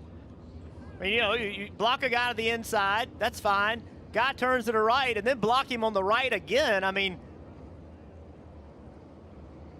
that's just not good. So I agree with you. I don't put that on Suarez at all. Bowman, if he wants to turn left and run him down to the bottom, that's fine. But then, you know, you wrecked yourself. You turn right, and the guy is next to your right rear bumper, in my opinion. So I get where Bowman's at here, but, I mean, you just drove across the 99's nose going back to the right. I mean, is that how you guys see this? right along with Denny Hamlin.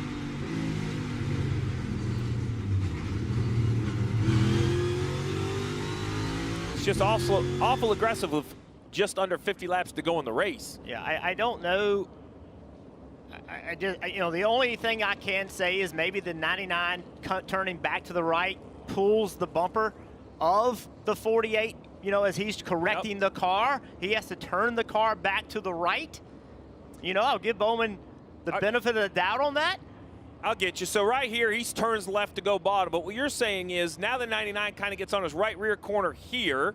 And now the 48's kind of, I mean, he just knows. I mean, you see the backfire out the pipes. Yeah, it looks clearly like Bowman was making that second block, but potentially he's pulling the rear bumper around and Bowman has to correct. But see right here, he's going to his inside, block, and he goes to the right, and there is contact.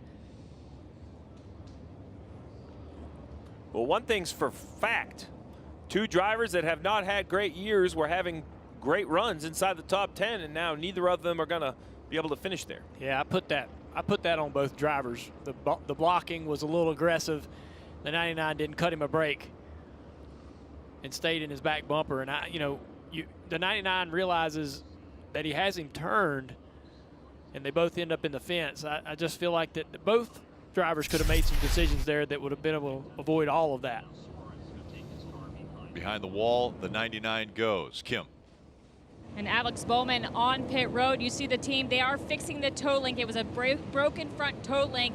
Crew Chief Blake Harris said, shut the engine off. We will fix it just as practice and to make sure we can try and finish this race. A huge disappointment, though. They were running in the top 10, like you guys mentioned. That was the goal for the next 10 races, top 10 finishes over these next 10 races. And remember, Bowman missed the spring race, so he has not been here since last fall after he had a back injury for the spring Darlington race. You know, you think about how we race at Darlington now in turn 1. There are 2 grooves there. You know, it's not over. The position's not lost when somebody gets that inside position down the straightaway. You get to race off into the outside of turn 1 and 2. I think Bowman, you know, could have chosen that option to say, hey, okay, you got the run, take the inside. I'm going to race you into turn 1. I'm going to try to beat you off of 2 and keep the position. But Suarez, I think, also got frustrated by the block and then chose to stay in the back bumper as he's turning the 48 back into the fence. So just late race. This is a hard race. This race will ruin relationships, friendships between driver, crew chief, driver versus driver. This racetrack brings out the worst in you. And when your car's not been good all night long, you're frustrated, you're mad about the way things have been going. You got some track position late, you get a run on a guy and he does that. It can be really frustrating.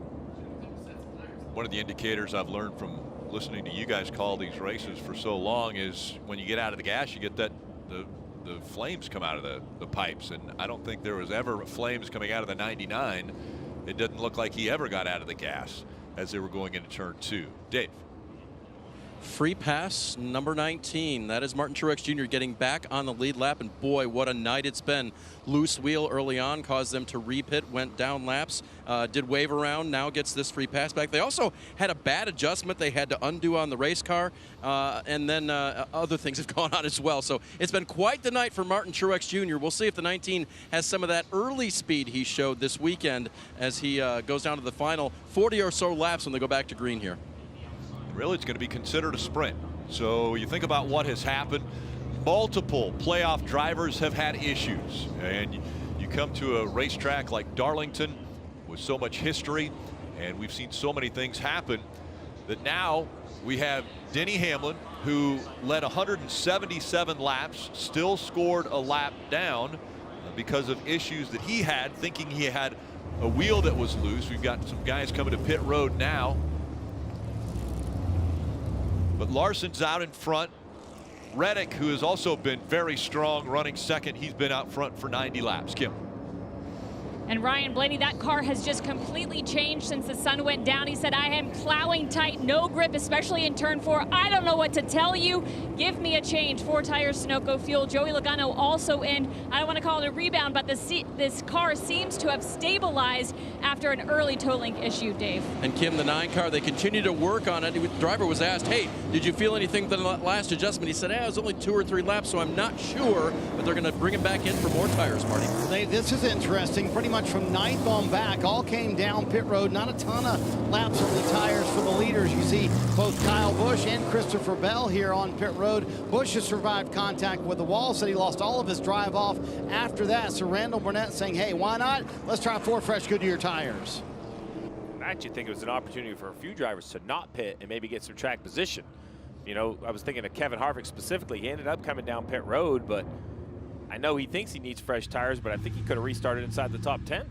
7th caution came out, and it was aggressive blocking by Bowman and aggressive driving by Suarez that brought the caution out.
With under 42 to go, let's take a race recap. And Christopher Bell, who had won the pole, comes to pit road. They have a problem. Yeah, don't hold your breath on the playoff issues tonight. You won't make it through the recap because it was a pit road issue to start, and then the 20 gets high, heavy contact, damaging the front and rear. They make adjustments, but the car just hasn't been the same. And then at the end of stage 1, Joey Logano had multiple problems. This is one of them. The 23 of Bubba Wallace gets loose up in the left rear quarter panel. The 22 is going to work on this car all night long, trying to repair the damage. The toe to the front and the rear gets overlooked and checked. And Denny Hamlin had led a great deal of this lap. This race had to come down pit road, felt like he had a loose wheel. The team said it was not loose, but nonetheless, gave up the lead. So then Kevin Harvick tries to come to pit road. I love the idea. Tyler Reddick tries to join him, which causes the 51 to spin out. And the 4, it's this coin flip. Was he on, was he not? He was not on pit road. It's clear right here. When he goes on, the light is red. Kevin Harvick not on pit road yet. That's a penalty, which took him all the way to the tail of the field. And with 41 to go, Rick, I think we could have a recap that long again of what might happen in these 41 laps. I mean, to everyone's point, though, so think about this. Playoff cars take 1 through 7 currently. Larson, Buescher, Reddick, Keselowski, Byron, Chastain, Wallace. Blaney, okay in 15th. Logano recovered to 17th. Stenhouse, Harvick, and Bell. And then we have Busch, Truex, who just got back in the lead lap. Hamlin trying to get back on the lead lap. And McDowell. I mean, it has been quite a mixed bag. And the one thing that Hamlin has going for him, he won stage 1, he won stage 2, so that's an extra 20 points that he got for stage points, which are going to help him. But he does want to get back as one of the most dominant cars tonight, but wants to get back on the lead lap. This left rear wheel right here looks like it needs a wheel nut. It looks like only the fender's holding it on, and they can only hold on for so long. Now, the good news is on pit road, the penalty will be served during this race. It won't be a suspension. If it would have came off on the racetrack, the penalty would be different. Pretty interesting lineup right here. Some guys pitted. Chase Elliott pitted on lap 323. Leaders on 312. 41 laps to go. That's a long time, Steve. It's a long time, and it says 14 laps, but luckily 12 of those were yellow. So only 3 green flag laps on Larson, Buescher, and Reddick's tires. The last restart looked a lot like this. Larson and Reddick lined up on the outside, Buescher on that inside line. 40 laps to go. Reddick doesn't get a good start this time. Buescher to the inside. Not going to be able to take the fight to the 5, but he is clear for second. Reddick in third. He got a great push from Brad Keselowski, his team owner. Buescher did. Gave Buescher a shot. Brad came out of there fourth. How about Bubba Wallace in the picture? To the inside of Chastain.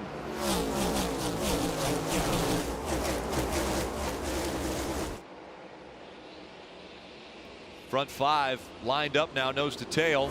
Contact right there with Bubba Wallace and Chastain entering turn 1. Bubba's racing hard right here, trying to get this spot from the 1 car. He'll do it off of 2. Bubba Wallace up to 6. Briscoe with Allmendinger to his inside. Reddick right up against the wall early in this run. Why not Chris Buescher? He's been the hottest driver as of late, and here he is with all kinds of pressure on the 5 car. Yeah, Jeff, he's won the last 3 oval races. Why not win here at Darlington? You hadn't lost one since Pocono. That's a lot of races. Now it's 2 car lengths separating the top 2 as Larson trying to hold on to this lead. Tyler Reddick comes off the wall as they come out of turn 4. What a season it has been for Chris Buescher and RFK. And what a recovery. Kyle Petty said the word of the night was recovery. How about the 5? Oh, we got a spin on the front straightaway. The 38 is around the 11 of Denny Hamlin into the wall as well down into turn 1. McDowell got in it as well. So 2 playoff drivers, Denny and McDowell. Well, and they were racing for the free pass, so we're going to have to see what NASCAR has to say. Oh, McDowell, heavy damage to the 34. There's a chance there could be no free pass awarded if they're involved in the accident. We'll see what the tower has to say. Big damage. There's the 11. Yeah, the 11 got a little bit of contact with the right front, I believe, into the outside wall. So the 38 had an issue off of turn 4. Let's take a look here. See the 38 back here on the inside of Austin Dillon. So Kyle Busch and the 38 contact. The 38 now out of control, fishtailing. Denny trying to avoid. Here comes McDowell, heavy contact. No, 20 car. Christopher Bell is well involved. 3 playoff cars stacked together. And Kurt Busch, with the contact, started all this. Another playoff car. No damage to his car. Kyle. I'm sorry. I knew who you were thinking. Kurt will appreciate it. He will. Recently retired. So look at what Denny sees here. Oh,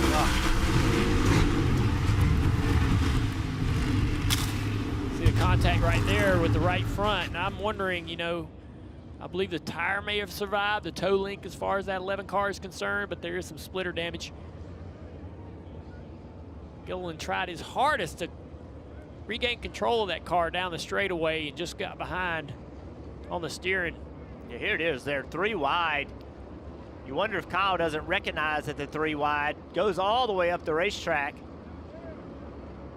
expecting more room. And McDowell and Hamlin had nothing to do with it, but they got caught up in it. And Truex and Harvick were right in the mix, too. They got through without damage. And because Hamlin was involved in the incident, even if he was in the free pass position, he wouldn't get it.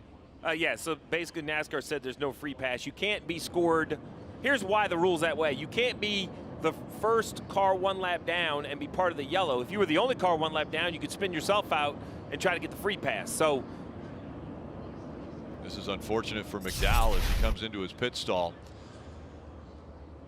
Bell also down there on pit road. Dave. Yeah, looking at Michael McDowell's car there on the upper left, and what a shame because they had finally brought that car around to a drivable state for Michael. They changed the load on the track bar. They had adjusted both front suspension parts by taking the wheels off, rounds in the front rear. They changed shock on one of their stops, so they threw everything at it. They got it right, Marty, and of course then the irony is this happens. Boy, it's been a night for Christopher Bell. Led 40 laps early on, been in several incidents. They had the issue on pit road earlier, and now they're in this one as well, trying to make sure that the steering wheel's tracking the right direction once again. Chris Sherwood, the car chief's had his hands full trying to make repairs on the 20 all night long, but yet still, they are still on the lead lap here. We'll see what they can get done here and see how bad this damage is, cutting away some of that left front fender. Keselowski in his pit stall. Kim. And a great debate on the radio between Brad Keselowski, crew chief Matt McCall, and spotter TJ Maeders. Who was going to come? Who wasn't? Would they benefit from sticker tires? The answer was yes. Brad felt confident for fresh Goodyear tires, Snow Goat fuel. As you see, Joey Logano at the top there, also taking 4 fresh tires, as well as Ricky Stenhouse Jr. So a few on pit road, but quite a few that didn't come. Larson, Buscher, Reddick, Byron, Wallace, Chastain, all playoff drivers in the top 6. Remember all that green flag racing early, Rick? Wasn't it about 116 laps, green flag racing, and then now we've had 8 cautions already? Stage 3 in any NASCAR race never disappoints. It's always filled with drama. No different tonight. So much damage to that 34. They're wanting to get back out. Not sure if they'll be able to. And involved in the accident previous to this was the 21 of Harrison Burton. He's out of the infield care center, and Kim is there. And an early exit at Darlington for Harrison Burton. What happened? Yeah, I couldn't tell. I saw that, I guess it was a 99 and somebody else got into each other. And kind of by the time I saw him coming down, he was in my lap. So Darlington, the way 1 and 2 is, when you commit to entry, that's all the speed you've got, and that's all the left turn you can kind of get. So saw him coming down and tried to slow down, but you know, at that point I was kind of in trouble. So really unfortunate. Felt like we had a pretty good day going. We qualified poorly, but we're just digging ourselves out of that hole all day, and finally got in the top 15 there. Felt like we were probably going to be able to race there for the rest of the race, and just got caught up. But you know, want to give a shout out to our guys. It was a really long, hard-fought race for us to get up to where we were. Proud of that effort, and you know, this stuff is stuff you can't control, and that's part of racing. But we'll just move on and be better next time. Jeremy Bullins, crew chief there for the 21 team. Yeah, crew chief swap. And I know Harrison was looking forward to coming back here, ran so well in the spring in 6th, and they did. They just qualified. They're kind of in the wrong group, got behind on the track. He wasn't alone. Lost that lap early, but it was a grind. He was back inside the top 15, though. I thought he was looking for another top 10, and he talks about that entry into turn 1. It doesn't matter how many times you come here. 1 and 2 is unlike anything you ever see, and the commitment it takes to kind of get to the bottom of 1, just know where to go. Let's get back down to Kim. She's down with Daniel Suarez. Yeah, Daniel Suarez, part of that incident with Alex Bowman. Walk me through what happened, and was Bowman's move fair? Depends who you ask for. You know, it depends who you ask. I mean, I had a run on him. I went to the inside, and after that, he blocked me very low. I had to lift a little bit, not to wreck him and put him into the inside wall, because, you know, we both are Chevy partners, so I didn't want to do that to him. But then I would go high, and then he blocks me again. You can block once, you cannot block twice like that. He has to use his brain a little bit more. We've been racing here for 3 hours and a half, and to wreck 40 laps to go is a little bit dumb. He just has to be smarter. It's a shame. My team did a very good job. I feel like today we had a top 10 car, and all we have to show for is a wreck race car.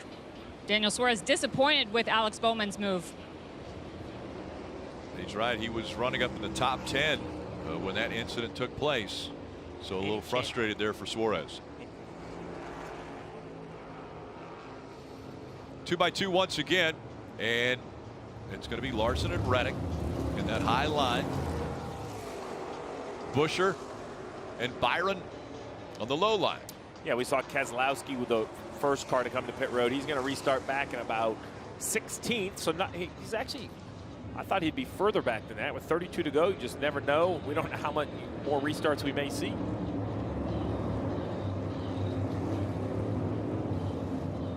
It's kind of, I mean, it amazes me. We talk about how long this race is. I've been here many times, yet still, look at, you have Bubba Wallace back in the picture. You have the 1 of Chastain. You have the 14 of Briscoe. These are drivers we haven't seen inside the top 10 for most of the night. And with 32 to go, here they are.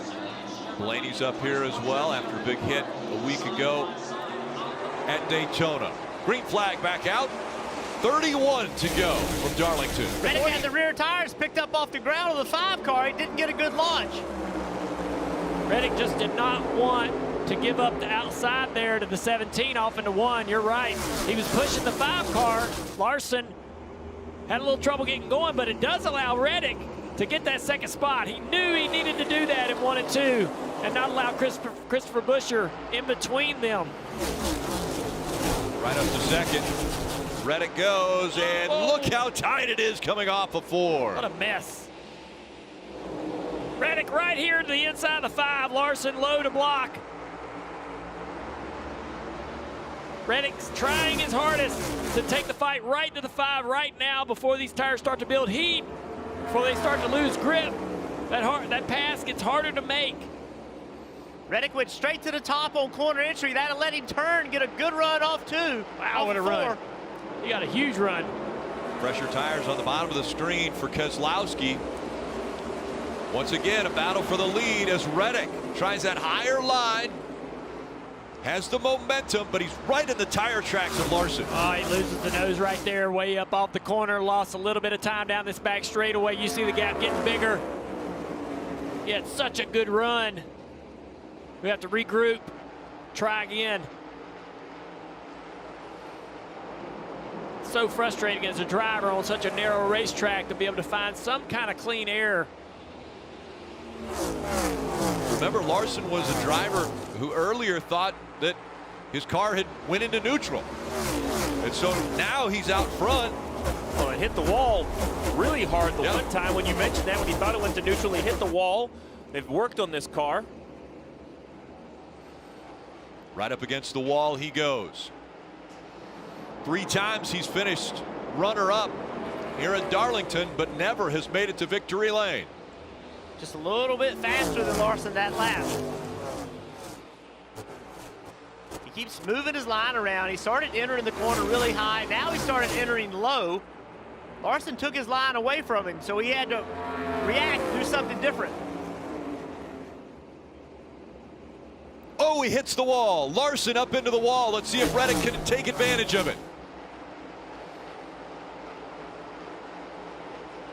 Still by 3 back in line.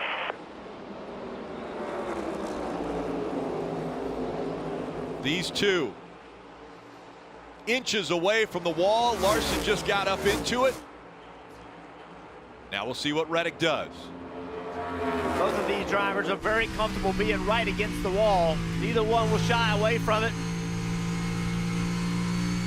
They're both doing 2 different things down there in turn 3 and 4. Reddick, high entry, low exit. It's the opposite for the 5 car the last few times by.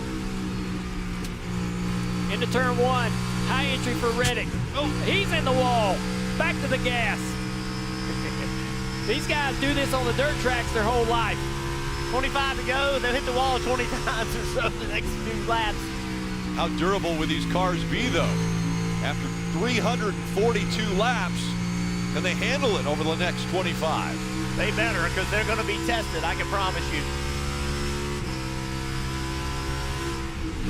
Reddick changes the entry now, low across the apron, keeping it low through the middle of the corner, trying to keep some clean air under the nose. Both know that a win can advance them to the next round of the playoffs. Cannot follow this 5-car. There's no way you'll run him down in his tracks. You have to run offline and hope that that will give you the opportunity to close. Larson slowly driving away. That's going to get frustrating for Reddick. Could push him into making a mistake.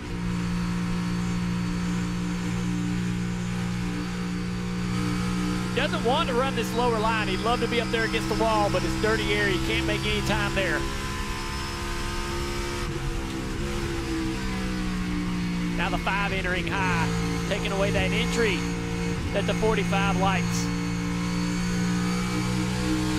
And these laps that they're running with 23 to go, it feels like qualifying every lap. You're just driving as hard as you can. There's nothing left. And that's when mistakes happen. That's when you hit the wall. Eric Jones turned the fastest lap at a 30.84 that last time by. Eric back in 9th place, trying to climb back through the field after having a great run all night long. Also, you see Blaney in 8th, Logano in 10th, Keselowski 11th. All playoff guys. Kyle Larson never has won at Darlington. Second here 3 times. The gap still about 7-8 car lengths between Larson and Reddick. See in the lower left, the 12 of Blaney in front of Jones. Briscoe in front of Busch on the right. And now Busch diving into the turn. Looks like he was going to try the slide job. It wasn't enough. You think about Darlington, and it's on every driver's list. You feel like this is a driver's racetrack. This is one of the toughest racetracks. One of the greatest in the sport. Kyle Larson wants to win here. He wants to put this on his resume. Reddick, he wants to do the same thing as he closes in within a few car lengths. Made some good time around turn 1 and 2 there on the 5-car. Gap had gone all the way to 0.2 of a second. And now Larson pulls away just a bit. Remember, Larson had the lead late in the race here in the spring. Contact from the 1 car took that win away from him. And that's been the 5-car this year. They have been exceptionally fast. They've been wrecked out of the lead multiple times. And don't think for a minute that's not on their mind. Just listen to what they're talking about. Oh, the ball is in his court, not yours. You run the line, you won, and he's the one who's got to work for it. You beat him by a 10th that last night. Smooth. I don't know if I'm going to use basketball references with the Jumpman car running you down, but got that UNC blue, that Tar Heel blue. They were victorious the other night in their football match against South Carolina. Reddick trying to match the feet. You're in South Carolina, Steve. Hey, man, listen, it was a heads-up match. I'm just giving the results. Letting you know. Larson using all of the racetrack off of turn 4. I mean, the car is right against the wall. Now he's trying this high entry. You see him a lane off the bottom on entry to turn 1. A good line to be able to make great speed down the back straightaway on old tires.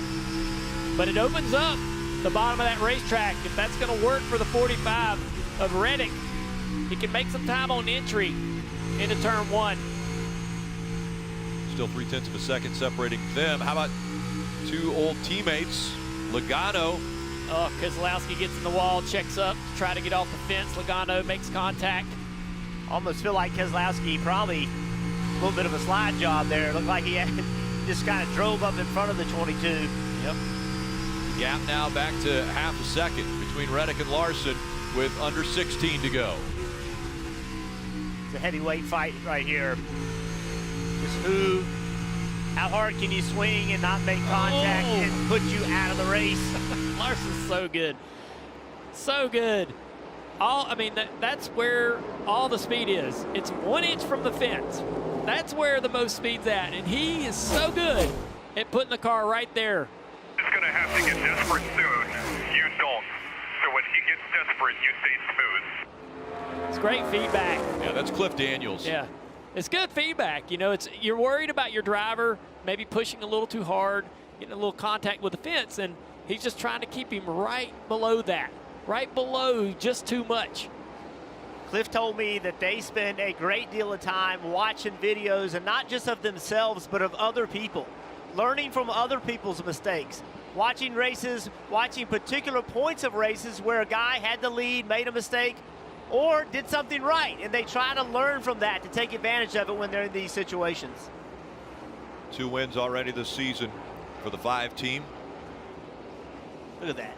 That is just so nice. Here's Keselowski getting by the 12 of Blaney. Yeah, making some of those fresher tires. He's driven it back all the way to the 8th position, and if you look, I think he can get Elliott, maybe even Chastain with the remaining laps. A little lower line there that time for Larson on exit as he goes down into turn 3. Coming up on 12 laps to go. Oh, little contact there off of 4.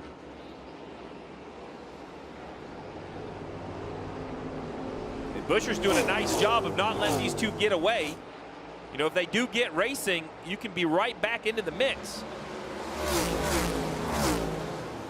mean, what just an unbelievable year for this 17. I know he's 3rd at the moment, but several cars tonight just having incredible runs that need it. Bubba Wallace in at 23. If he can come out of here with a top 5 finish, I think they'd be thrilled. Look at the 45 trying to get everything he can off turn 4. And again, the 1 car Chastain fought the entire first stage to stay on the lead lap. Sitting here running 6th.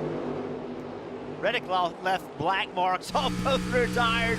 That's how loose he was. And he's fallen back a 1/10 of a second there to Larson. Let's see it right here. Look at the black marks. It's time to leave them. It's time to put all the tire on the racetrack. 11 laps to go, now 10. You don't want to come to pit road with anything left. And both of these drivers have finished runner-up here, but have never won. It's such a tough balance because Reddick wants to win this race, but he also is sitting right now as they run 3rd in points. You don't want to do something here in these last 10 laps that's going to hurt the car, cost you a lot of positions. It's an incredible points night, first round of the playoffs. And man, look at Christopher Buescher. Every week, here he is. He shows up right at the end of these races. Driving this number 17, this Ford RFK. As much speed or more speed than anyone in the field right now. If you're not taking him seriously, you're not paying attention. They continue. It's every week. Yeah, they continue to do. I don't know how, but they continue to do it. He's phenomenal. Now Larson's going to have to deal with a little bit of traffic as they close in on the back of the 20 of Bell. You see also in the lineup, Chastain's gotten around Wallace there for 5th.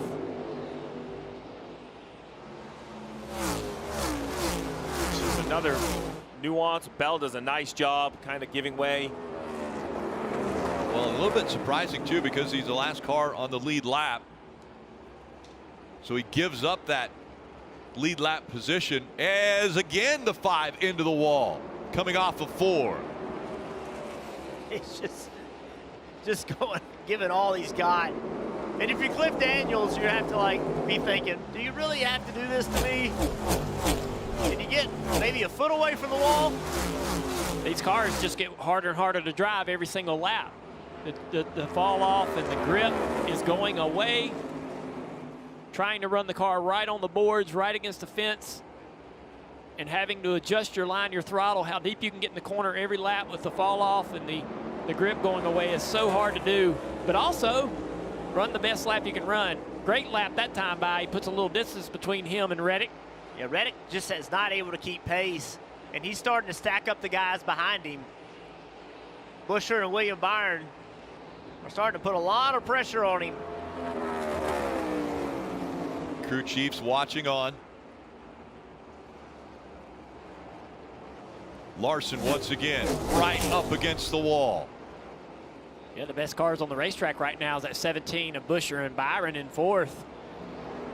Regrettably, just a little bit too late in this race to be able to go up there and challenge for the win. 5 laps still to go. Larson now with a 0.6 of a second lead. Busch are closing in on Reddick. Byron right there as well. Reddick just barely into the fence right there. Now 4 more laps.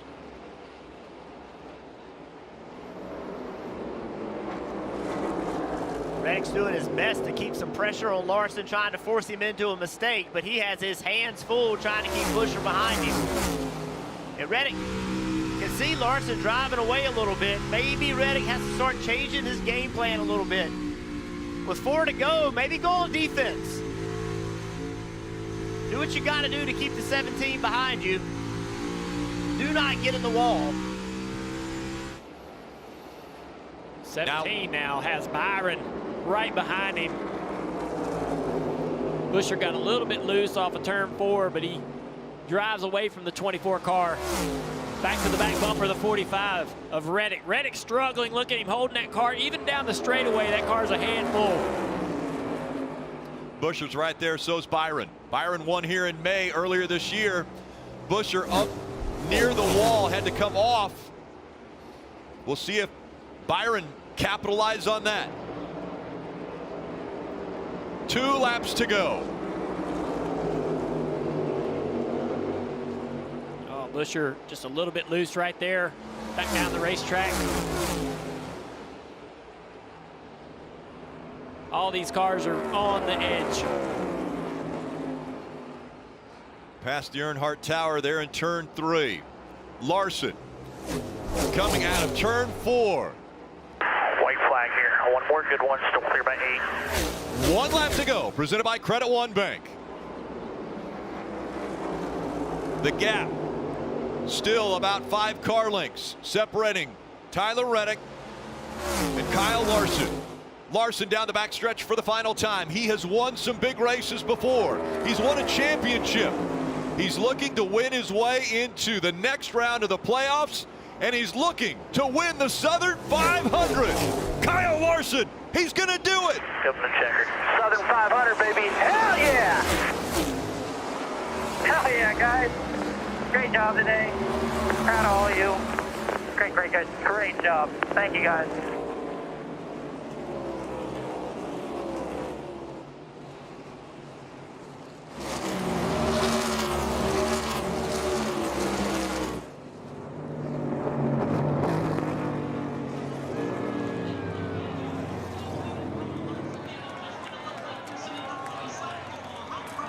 A long day and into the night for the 5 team and Kyle Larson.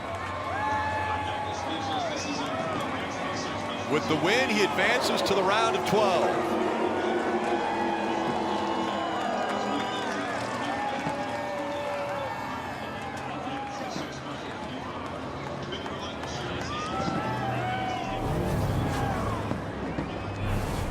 Getting ready to do the burnout.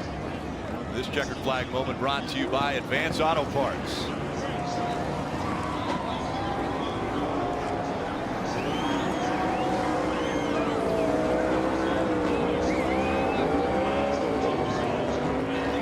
Fireworks going off in the background. Larson burning out in front of the grandstands.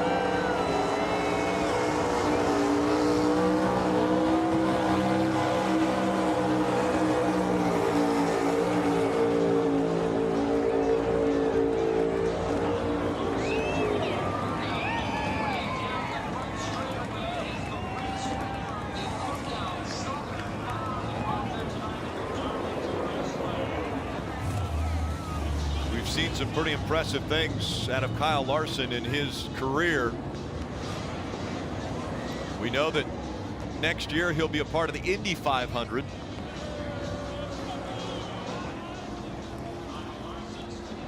And now a winner of the Southern 500, one of the crown jewels of NASCAR.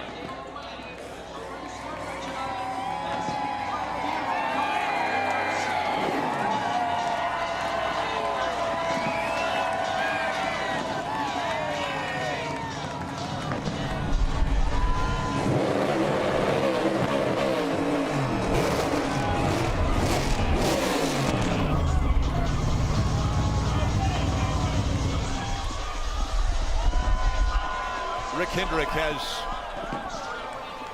amassed 299 career wins. He's one away from that milestone number of 300.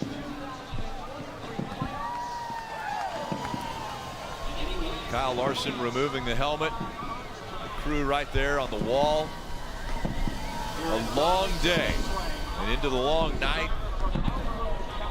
Started off with 115 consecutive green flag laps for stage 1. And now he climbs out victorious.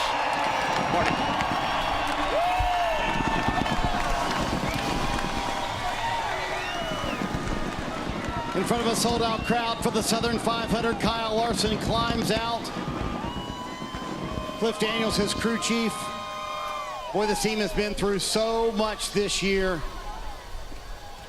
He told me earlier this week, I don't feel like we've really truly executed a race as a team since the All-Star race. That was back in early May, almost 4 months ago. Boy, Kyle, welcome to the round of 12. You guys picked a good day to finally execute a race, didn't you? Yeah, finally, from start to finish. 18th to 3rd in the first stage. I didn't think that was possible, but my race car was really good when the sun was out. Just had to work on it.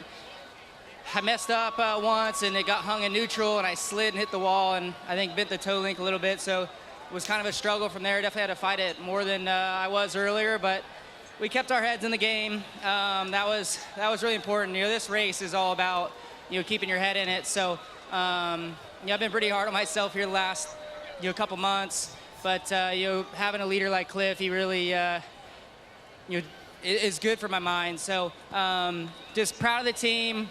Proud of Rick Hendrick, Jeff Gordon, Jeff Andrews, Shaq Canals, everybody.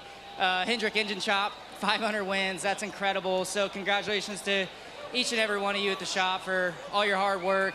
Valvoline, Ginya Ramen Bar, all of Hendrick Motorsports. So what a great way to start the playoffs, and hope we can keep it going.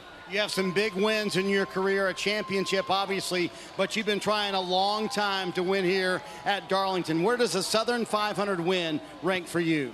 It's definitely in the top 5. This has been one of my favorite tracks my whole career, and been really, really fast here my whole career. Just usually get in the wall, and finally we have the next gen car that's tough enough to allow me to hit the wall. So he was able to make some mistakes and get a win. So adding this trophy to the collection is going to be amazing, and just such a prestigious race. This is one of 3 or 4 crown jewels, and I feel like besides the 500, maybe the only one I haven't won yet. We get to hopefully go back to the Brickyard next year on the oval, and would love to win that one too. But just proud of this bunch again. Pit crew came in clutch there at the end to get us out in the lead. Had some things work out, staying out when that car was spinning out too. So just kind of fell in our lap there, and we were able to take advantage of it. Cliff Daniels, his crew chief, was emotional on the radio, Rick. You can tell this one means just a little bit more. Not only the Southern 500, but also now advancing to the round of 12. He's going to go collect and maybe even keep this checkered flag. Kyle Larson has won some big races, and not always in a cup car. He's been successful in all forms of racing, and he knows the magnitude of this one. A crown jewel, the Southern 500. Names of former winners include David Pearson, Dale Earnhardt, Jeff Gordon, Bobby Allison, Bill Elliott, Darrell Waltrip, Cale Yarborough, Harry Gant. All Hall of Famers, the exception of Gant there, but what a win this is for Kyle Larson. And he's now going to head to the Ruoff Mortgage Victory Lane, where they'll celebrate once again as a team. Much more to come from the track Too Tough to Tame, and for a lot, that was very true tonight. Pit crews had issues, drivers had issues, and crew chiefs were scratching their head trying to figure out exactly what the right strategy was. But a near flawless race for Kyle Larson and his crew. See them headed to victory lane again, and now locked in to the round of 12.